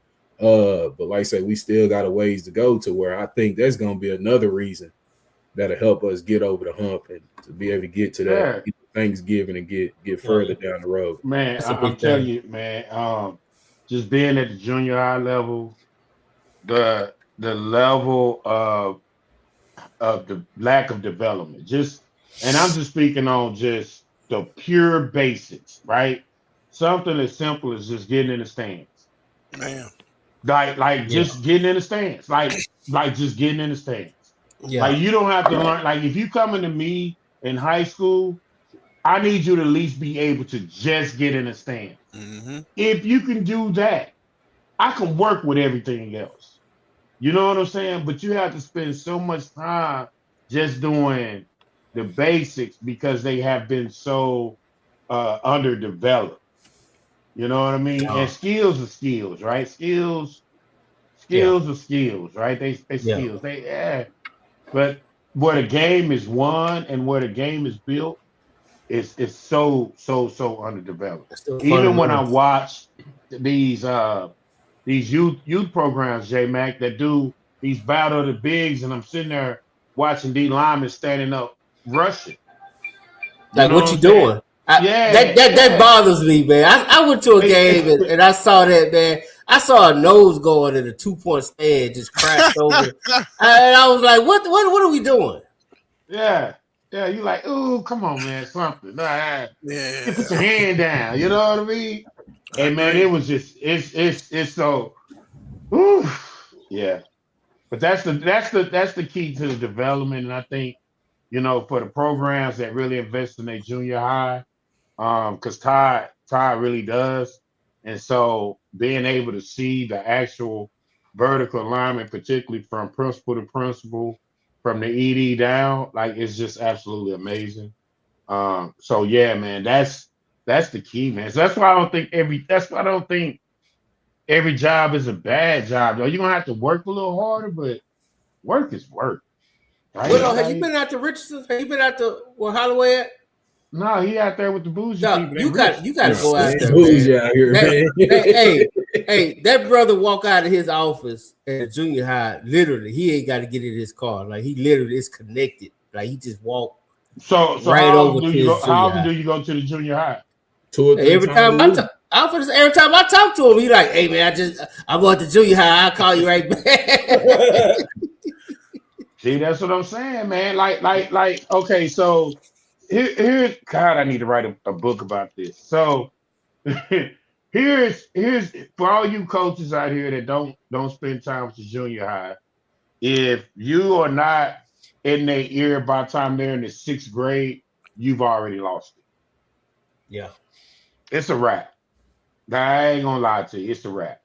They already know by the time in the 6th grade where they want to go to school. They already know. And they'll tell you. Yeah. You know what I'm saying? You talk to their parents will tell you. And they want you to go to the places that allows them to that could develop them and get them scholarships. And winning is just a byproduct of all that. That's where they going. So. No. I'm gonna say one thing you missed earlier, Coach. He said that freshman 1 district and JV, I believe he said was either co-districts or a game away. Yeah, second in district. So that I didn't say it yet, but it sounds like Richardson ain't just good right now because we got a good class, and you see that sometimes with these teams they drop off the next year. Sound like they starting to. It ain't just gonna be a 1-year thing. So that's exciting to hear for that. Well, it better not be shit because we'll talk bad about Richardson. It ain't gonna be no one hit wonder. Yeah. Mess around, don't make playoffs this year here. Yeah, it's built to last, man. I promise you that. No. One thing I will say, man, my man Halloway, since he called me to come by there, was that your first year there or the second year? That was my first year. That was the first year. It was the spring. It was the spring. Yeah, you had just got there. Yeah, I had just got there. Yeah, man. And when I went out there, man, and that's the thing about me. When we started the Dub, right? DeSoto, Duncanville, Sock was already good. Mm-hmm. So for me, when I started the Facebook group way long time ago, it was all about just. I love to see the struggle, right? I love to see the build up. So when I met you the first year there, when I met Coach Gates, his first, B Rise will tell you when we went out there, his first year there, stuff like that is what kind of stick with me. Coach Coleman, that's why Coleman, my guy, right? This is his second build up, and I think he gonna do something special over there. At Timberview, he got something special rolling over there. But I was there for the 0-10 skyline, right? So just watching the struggle and watching them progress all the way up is what's satisfying to me personally. Like I'm not the kind of guy that want to come in when you win state and jump on your sideline and pat everybody on the back and take videos and be like, hey, look at me, I'm with the winners. I don't care about that. That ain't me, right? Mm-hmm. I like to see the guys that's put in work that's going to get there. And even after you get there, I might not even be there when you celebrate. But I was there on your way up. So I know. I take pride in that, right? So seeing you, since you've been there from when you got there to now, I see the progress. And that's where when I put out rankings and stuff and people criticize me, same with Waxahachie, I know, I'm going to be smiling and everybody else going to be jumping on the bandwagon. They're going to forget they was criticized. Yeah. They're going to forget they were criticizing, but I'm just going to be smiling because it's going to happen. Yeah, and that's like you said, Willow said some good stuff, and you did too, Jay. That's part of it. Like, you gotta think sometimes you gotta go through that heartbreak, man. Like as a coach, like we I tell our coaches all the time, man, we needed that 4-6 season year one. Did we want it? No. Like we wanted to put it in the microwave and be district champs then. But you got to go through those growing pains. And microwave food don't stay hot, Coach. It don't, man. Like, that's why I say it. And I said it after, I be real, after we lost to Lake Ridge. I was like, man, I learned a lesson in that. At one point, we was up 27-7 and blew the game. Ultimately, that fall on me, nobody else. I got to look myself in the mirror as the head coach. Like, how did I let that happen from that standpoint? But like how did you? It ain't going to happen overnight, man. But how did you let that happen? It was, we had to grow up in some areas. I could have done a better job during that game and called a couple timeouts in certain situations to get the team under control from a standpoint of being more locked in from that standpoint. And being real, like it go back to early. I told J Mac them early, like, man, I still call the plays. There was some things offensively I could have done a way better job of in that game in the second half to put us in a better position to make sure, hey, with not so much clock management, but play calling from that standpoint. Hey, can I tell you something? Yeah, go ahead. Most coaches, okay, that call their own plays are not very successful. And they're not very successful because, particularly if they're an offensive coach, they're managing the game from an offensive coordinator standpoint. They're not managing it from a head coach's standpoint, which is let me protect my defense. Let me make better decisions to do this. And oftentimes when that happens, what you just said was manage the game better. It's hard to manage the game when you're managing three things at one time. You're not managing the game. You're managing your quarterback. You're managing your offense. Then you're trying to manage the team. By the time you go from the sideline to go talk to them mid-game, you don't have enough time to go address the issues. You are now away from the game. So my advice to you is to find you an offensive coordinator that you can groom this spring, and you're going to have to figure out how to trust him. And y'all gonna have to trust each other, but you're not gonna be able to get to where you need to go if you're gonna keep calling. Now I respect what you just said. I promise you, I do. That game, that wasn't.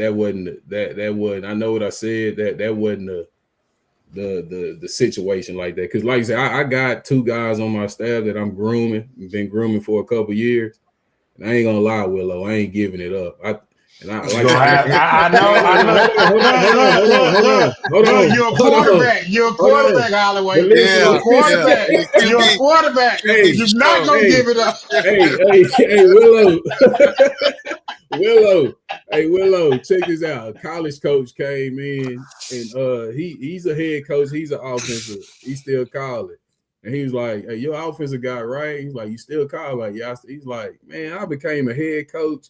And the thing that helped me become a head coach was calling great offenses. Like, that's the fun part. Why I'm gonna get that up?" But like I say, I get what you're saying, and just being real with you, I think like that game, what I said, but I do think I do a pretty good job and a great job at managing the team on top of calling the offense and being in tune with the defense from that standpoint, from week to week.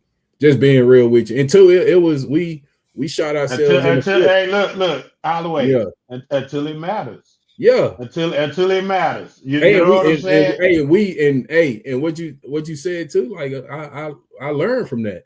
I learned from that game, and it helped us when we got in those certain situations for the rest of the season. We handled them way better than we did. I should say I did when it came time for in those other type of games we played later on in the season.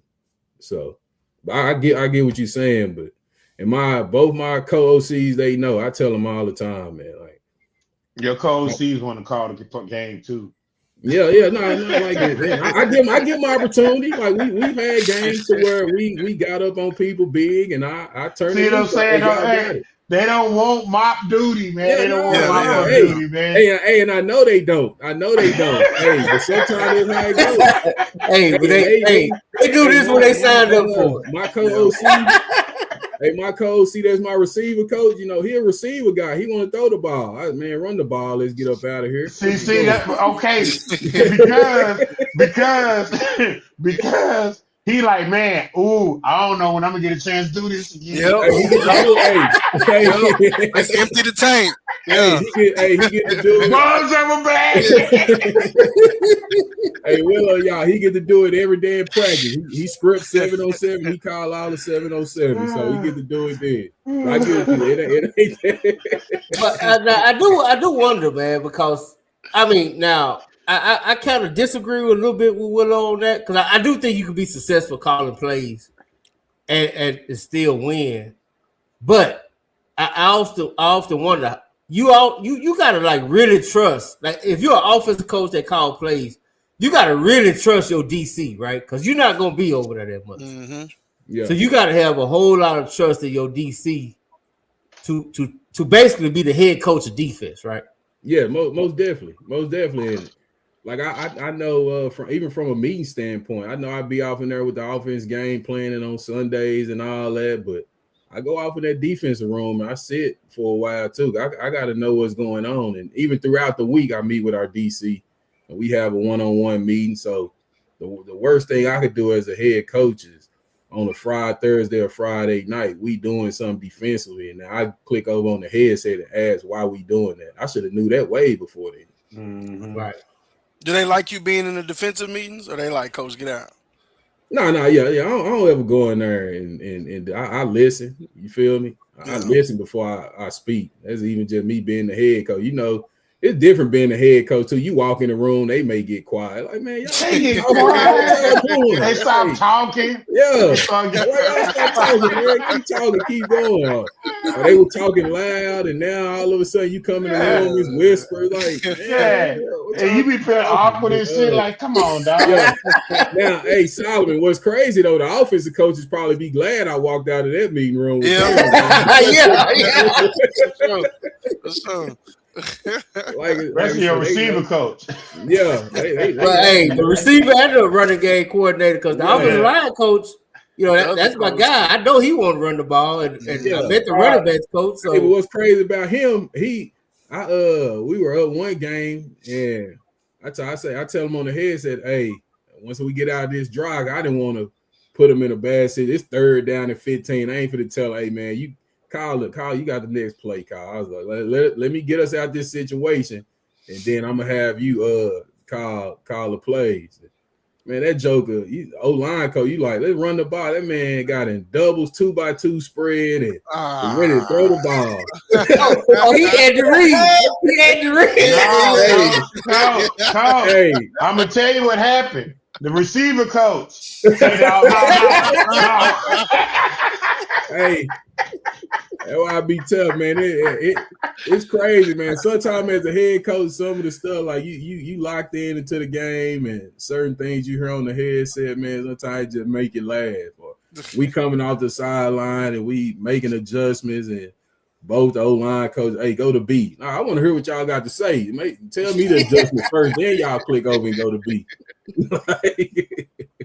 I need to be in.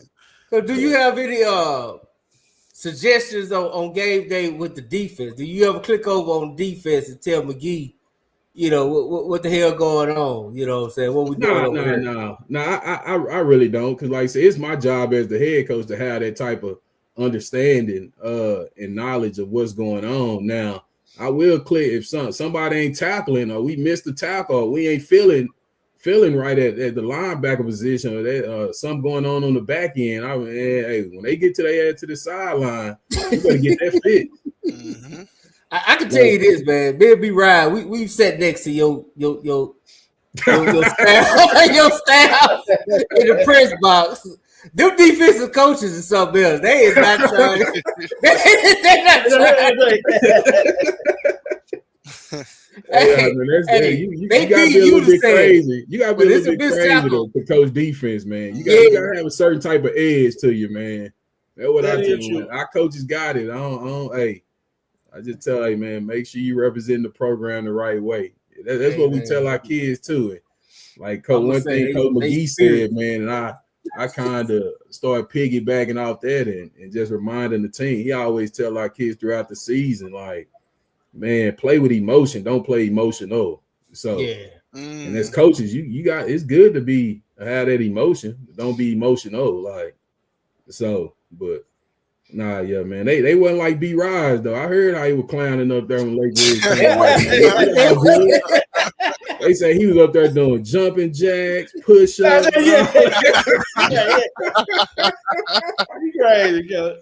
said, hey, hold on. They say, Coach, he walked off in the press box, and that's what I thought.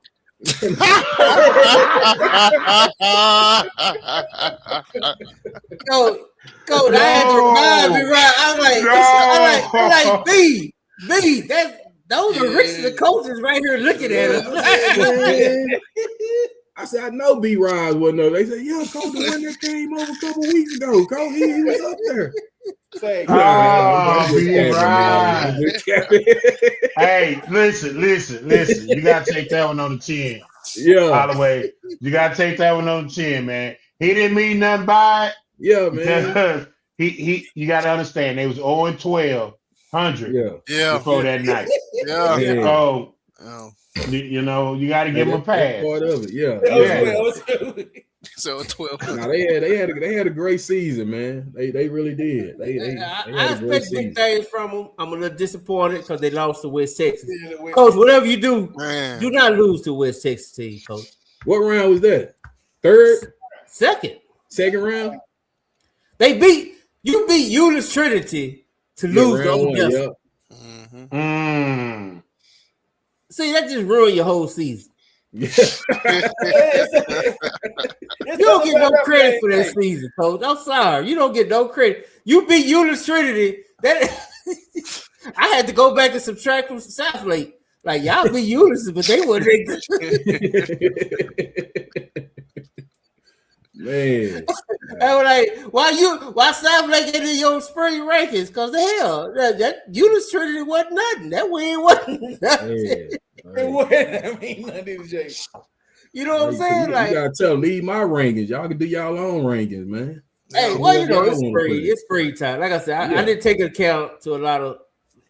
He ain't got nothing else to do. Y'all know what happened last spring when this when these rankings came out. Hell, I wasn't on the show all Sunday. So Records got Willow kicked off the show.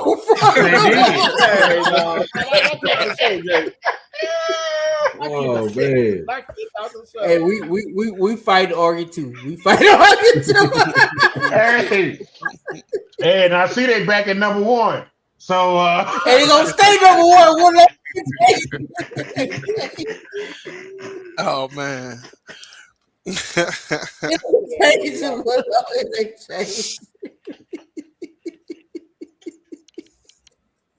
Hey Solomon, man, how often do you drop those scout reports, man? You doing once a week or what you doing? You talking about like during the season? Yeah, like you doing something this spring, right? No, I did. I was doing videos on the past season. Okay. On what made them great. I probably won't do it. I'm be honest, because I just finished that, so I'm officially done with last season. So I'm about to start working on next season. So I probably won't put none out till August though. I got you. But then during the season, I mean, if it's I'm just doing great games. So if it's a good game, a good matchup, I'll do it. So and y'all looking at this district, that's what I'm saying. Week 3, you gotta do week 3. You gotta do week 3 before they get a district. I'm gonna hype that game up. I ain't got to tell you, I'll be there. Yeah. Richardson show up with Timberview. To me, that's gonna be a great like pre-district game for real. I will. That's a great game. I think week 2 they got Jacody got Den Ryan. So they got Den Ryan, and I think that's gonna hurt them, man, because that's gonna be a physical game. Tyler's back at home. You know they're gonna be physical. His son. Dang, I want to throw this out. I want to throw this out here because I'm a shameless plug. But I got them number 2 in my 5A. You know what I'm saying? And I got them number 2. And hey, they finna get a very good offensive line coach too. I won't say it because I don't think it's official yet, but then Ryan finna get a good offensive line coach too. So yeah, they better step up. Ryan, I'm calling it right now. Den Ryan will meet DeSoto in the semifinals. I'm calling that right now. I'm calling that right now. Den Ryan will meet DeSoto in the semifinals. Now I got DeSoto, but they gonna meet them in the semifinals. Den Ryan is gonna be very good, and that's gonna be a very hard game for Timberview to have to come back up and get ready for a Richardson that just played Neiman Forest. Not saying Neiman Forest not gonna be tough, but it ain't Den Ryan. So it's gonna be a tough game, man. But I can't wait. I want to see it, man. I think Timberview got one of the best up and coming pass rushers. My man Preston Stout. Yeah, I saw that joke at SMU practice a couple weeks ago. 6'5", 235, man. Hey, he working with my guy Hawk over there now. So the explosion off the edge is gonna be crazy. So to see him and Jasper lock up is gonna be something fun. Solid. I'm telling you right now. Yeah, that's the kind of games I'm trying to go to this year. I've had fun watching the skill players. I'm trying to go to the best O-line, D-line matchups. So that one, that'll be one. Hey, that's gonna be good. Willow looked like he was studying your 5A list, man. He probably saw it a little bit. Hey, you saw I got it off there real quick. What that 5A list say? Yeah, that's crazy. Soto, Den Ryan, Long Star Side, Timberview. Oh shit, we right above Timberview. Lancaster, Anna, Highland Park, Midlothian, Lovejoy, DeSoto, Den Ryan, Frisco, Lone Star. J-Mac running for president, coach. I told you. Coach, that boy trying to get them views up. That's what J-Mac is the best, dog. Yeah, look. Cause he did that intentionally. He said, let me go out here and get some of these content out here, the Lone Stars, the Den Ryan. We need some of that dog style views. But you know it was gonna happen for Den Ryan. Den Ryan. See, here's what happened. Here's what ended up happening. Once Waxahachie left to go to Den Ryan, J-Mac, by proximity, went to Den Ryan. I got you. Once they hired the new coach that looked like Hustle and Flow, my man Coach Whitney. Yeah. I'm all with Coach. I want to go hang with him. So. Great time. I feel like new hats, baby. New hat. So new hats and then old hats, and so J-Mac is going out north to go get his people. I mean he stays in what you say, Euless? I'm in Hearst, in a small town. So he's around his people, so he feels very comfortable going out to do that. He's the first person to go out to DeSoto. Yeah, I'm breaking trends out here, man. Yeah, I believe he was the first minority to attend DeSoto. So, hey, man, my block was 3 houses and land. Yeah. Mm-hmm. So but I do think Den Ryan is gonna be good, and Coach Tyler is a good coach. And not to mention he ain't taking one of the best linebackers in the state. Man, you know what I'm saying? But let me ask you this. Yeah. But let me ask you this: Do you think Lone Star is going to be as good without the firepower? Well, they got 2 of them back. They only lost 1. Yeah, because they bring one. One was Coach Carr. That sophomore.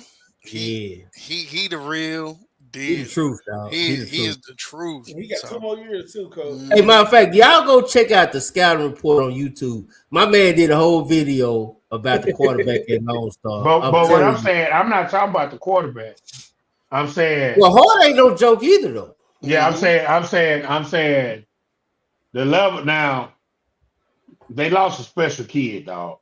They did. You know what I'm saying? That ain't a person you just go. You got coming up that's gonna replace him like that. You know what I'm saying? I'm not saying dude ain't gonna be good because now what's going to end up happening? He's the number one target now. So now you got defensive tension and things like that. So now you got to figure out how to put him in the slot, move him around, get him different touches, different places. But when you had Gross on the other side, I was able to shine. So I know he lost some firepower. I'm not saying he's not gonna be good. I'm just saying, that's like saying, Coach. That's like saying, is Dooney gonna be able to be QB1 after losing his receivers? After losing Teague and two great running backs. We know Dooney's still gonna be good. Coach, that's a great question. Yeah, that's a great question. That's what I'm saying. That's a lot to replace. Mm-hmm. I'm not saying my man. I'm not saying growth, though, right? You expected that growth from Dooney. Well, no. What I'm saying is, I'm not saying the quarterback not going to be good. I'm saying, or do they have players coming up in the system that's going to be able to replace that type of production? Well, I think Hart. I think Hart, because they had like a sophomore running back that was rotating anyway. Mm-hmm. So I think Hart would go to receiver, and he could do everything Gross did. The tall, lanky one's coming back too. Number 4, he's coming back too. And number 4 coming back. It won't be a total rebuild. No, it's not a total rebuild, man. And but for what I understand, yeah. crime-free Lone Star area has definitely been working. It's definitely been working. So the ink ain't dry yet, but. Man, he the best, Coach Halloway. He the best. Ain't nobody like J Mac, dog. And see, I didn't even take that into account, but I'm just saying, my ears is to the streets. Yeah. So, it's definitely, they in there. That's all I'm saying. Well, as he should. Holloway, I got a question for you now. How do you feel about the current landscape of URL and the transfer policy? The current landscape, really, I've had conversations, with other coaches, just talking about it from that standpoint. Just, some people they think it's outdated with some of the things that have been going on, and some things need to kind of change from a standpoint of kids moving for athletic purposes and all that, and from that standpoint, just because a lot of things we get from UIL and the THSCA comes from the NCAA. So seeing the landscape of how college football and college athletics has changed, in some states has already went to that modeling what they're doing at the collegiate level. So, like I say, from that standpoint, it is what it is. That's the world we live in right now. Change may be coming, it may stay the same. So you just got to make the most of it. Yeah. Now, before we get out of here, Coach, I got to ask all of y'all. I'm glad you're here, Willow. There's been a lot of talk on X about this top 50 assistant coaches, right? Ready for head coach job. I don't think I saw any Richardson coaches on there. We already know we didn't see no coaches from the southern sector of Dallas. Now, I don't know I don't know what y'all put on lists like that, but I do want to get everybody's opinion that's on this panel about that, because I understand some people say, "Oh, it's just a list, somebody's opinion," but for me, this is a list that also is going to be 50 coaches getting a free clinic in Waco, in front of ADs and decision makers as a potential next head coach somewhere. So just wondered, have you seen that list, Holloway? I've been hearing about it. I've seen people on X make comments about it. I ain't really just click through it and look at all the names on there. From that standpoint, but I know there's been a lot of talk about it. Yeah, I mean, some coaches so good they name on there twice. I'm just saying. It's just like anything else.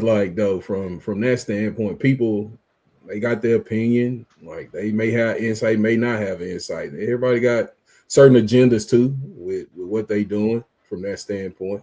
So I tell you, man, don't let that list define. You know who you are. Yeah, but I mean, now do you think? I mean, I know you're not from the. You from what? South Dallas or Pleasant Grove? Which one is it? I'm from South Dallas. I went to school in Pleasant Grove though. Yeah, you from South Dallas, so you almost Southern State. Pleasant Grove. Man. Yeah, but you know about it. Yeah. Do you think that's just a coincidence, overlook that no coaches is on that list from the Southern sector, from the teams that been playing 15, 16 weeks the last 5-6 years? Do you think that's a coincidence, oversight, or you think that's more of a we just want to give shine to some of the other schools that might not have been that fortunate?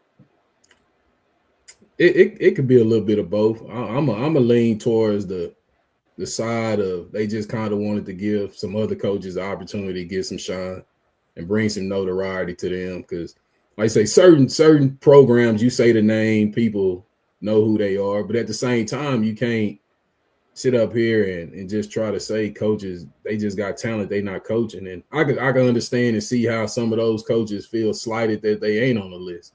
I'm gonna be real. I was in that position last year, I think, and some guys on my staff, they were upset. And I ain't worried about that.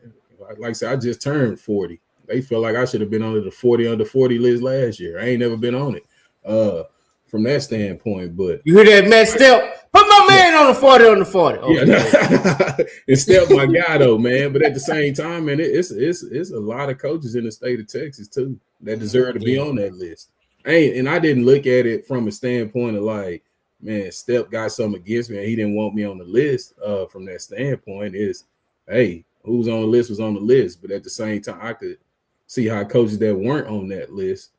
Like, then you got to look at, I don't know who put the list out, the credibility of the person that put the list out. Like, well, I was looking at the committee. The committee had some big names, some big hitters, but none of them was connected to what we talking about either.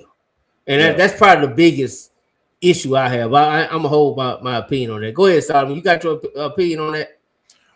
Yeah, because I saw it earlier this week when it came out too. And from what I've learned from coaches, and like we talk about, it's a relationship business. It's also a friendship business. So you've seen your friends that people block them from getting opportunities. So my thing is, if you got a chance, you're gonna pick your friends, right? If the committee was like you said, Southern sector coaches, it'd been the other way around. And then the other thing about it is, J-Mac, the system has always been the system, and it has not changed. So if you want change, you got to break the system, create a new one. But you can't change the system.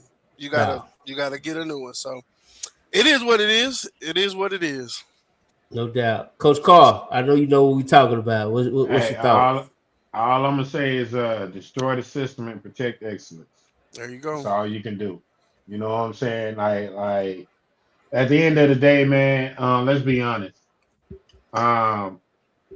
Those schools don't need help getting head coaches jobs. They get head coaches jobs.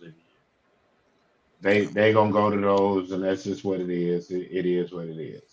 The rest of the guys on the list, the top 50, I mean, they deserve it. It's their list. You know what I mean? It's kind of like Solomon's list and that D-line list he came up with. Yeah. You know, and O-line too. And O-line list. And O-line list too. That's what I'm saying. It's his list. Right? Right? We all gonna feel some kind of way about the list. Hey, you know what? Ironically, this is real talk, man. So psychologically, back in the day, what made racism and all those things like really prevalent is they started grouping people. So they would group people in different categories, right? And so then when they started grouping them, they started coming up with different environmental and social things that's related to them. Like they took all the black people, put them in the hood, then they call it ghetto, and then they start treating them like ghetto. Then all of a sudden, you know, within that, okay, well, we don't mess with them because they ghetto, but we mess with them, the black people who are from middle class or whatever. So I'm saying all that to say they're gonna always group people, and whoever's doing the grouping gonna always group the people that they want to be grouped. That's gonna make them feel as though they're superior to other people within that group. So there you go. It don't mean nothing, man. It's all subjective. Like I had to get some opinions, man. I reached out to Todd, asked him his opinion. My man Spencer had, he let me know his opinion when it first came out. So, and I get it though. And like Holloway said, when you're a young coach coming up, you do want your recognition for your hard work. Like, I think one of the young coaches that spoke out the most was DeSoto defense coordinator. He spoke out real highly about it. And I can understand that because you want your product. And to be honest, he did a hell of a job this year.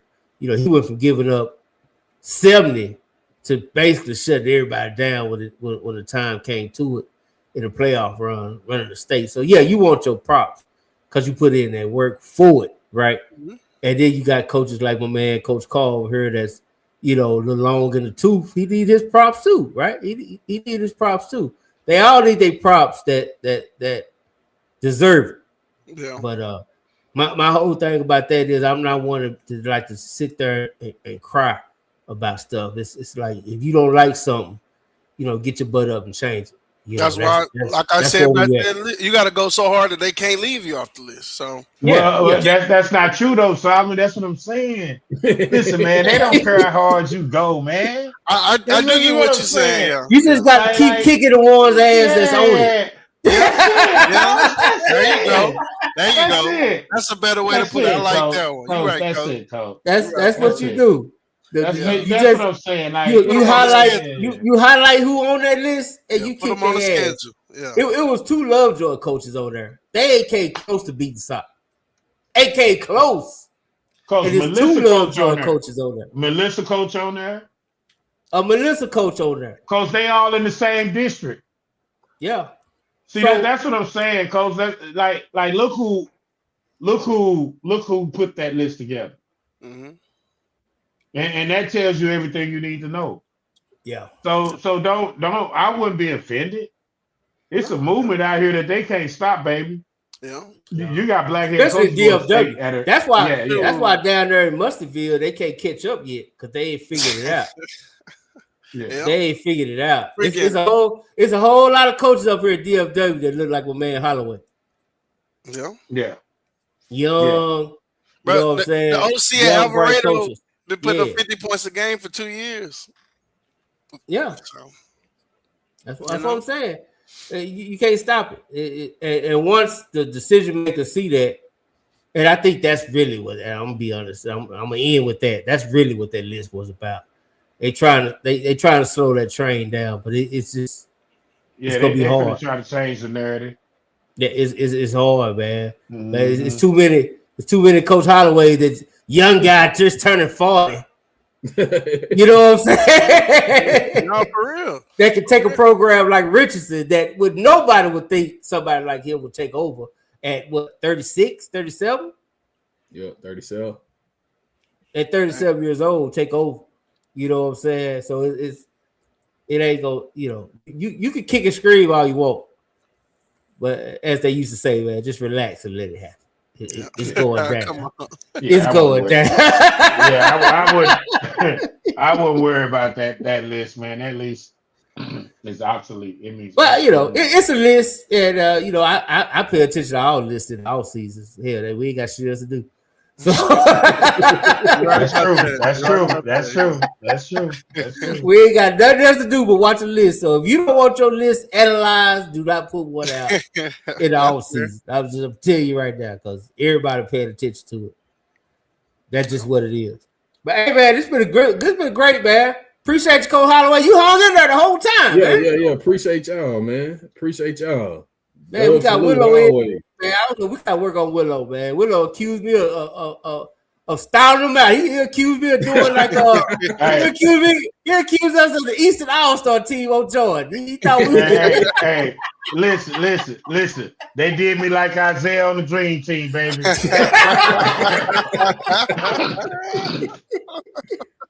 They said, nah, he can't be on the show with Holloway. Can't be on it, Nah, no. Well, I was like, you didn't drop the link. I'm like, how do you think everybody else got in here? I don't know. They said Holloway sitting in his rider. Yeah, no Coach Carter tonight, baby. Nah. I ain't gonna do the game like that. But I definitely appreciate you, man. Everybody that's on the dub to be on the dub, man. Hey, but Holloway, check this out. For all you track runners, and especially you, Texas, the 2 fastest cats, Holloway, just so you know, in my district, is that Bow Story, man. We got 2 cats going to the city in the 100. You know what I mean? Yeah. Yeah. He used to say what feeder school that is. You know, just want you to know. Hey, he really flexing on us right now, man. He definitely flexing. He definitely Jamie, I gotta tell you this. So I'm at the volleyball game the other night. And the 7th graders won. And I said, hey, y'all get over here, it's time to take pictures. They said, what, Coach? About time. We finally You gotta win first, Coach. You gotta win, man.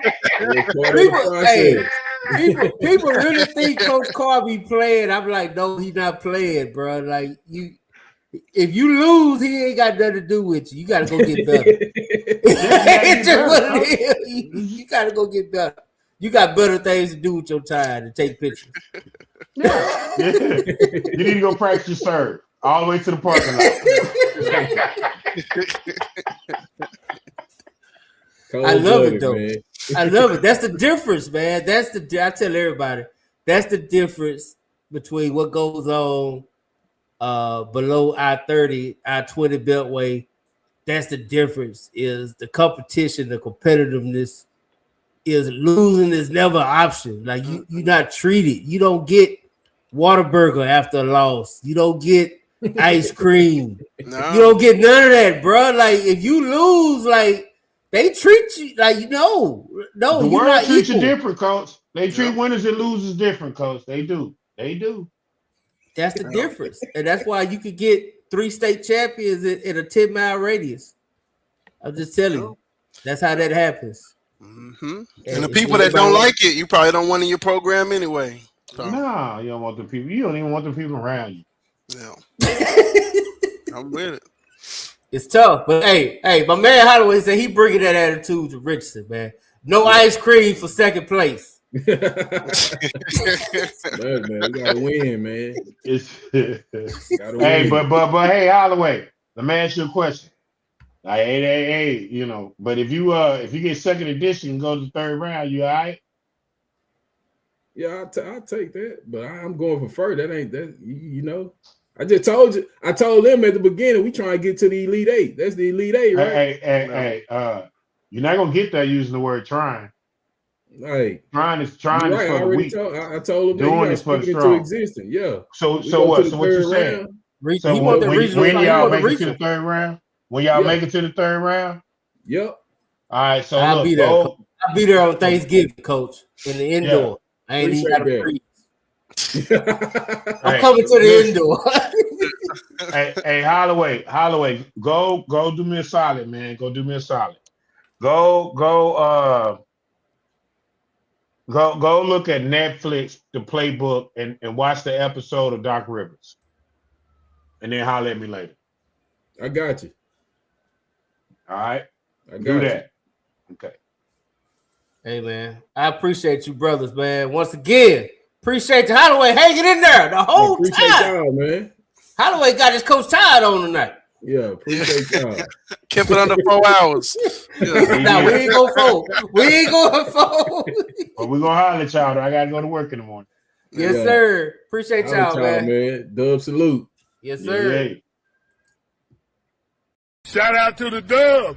Hey, watch this. Hey, number 1 Dub.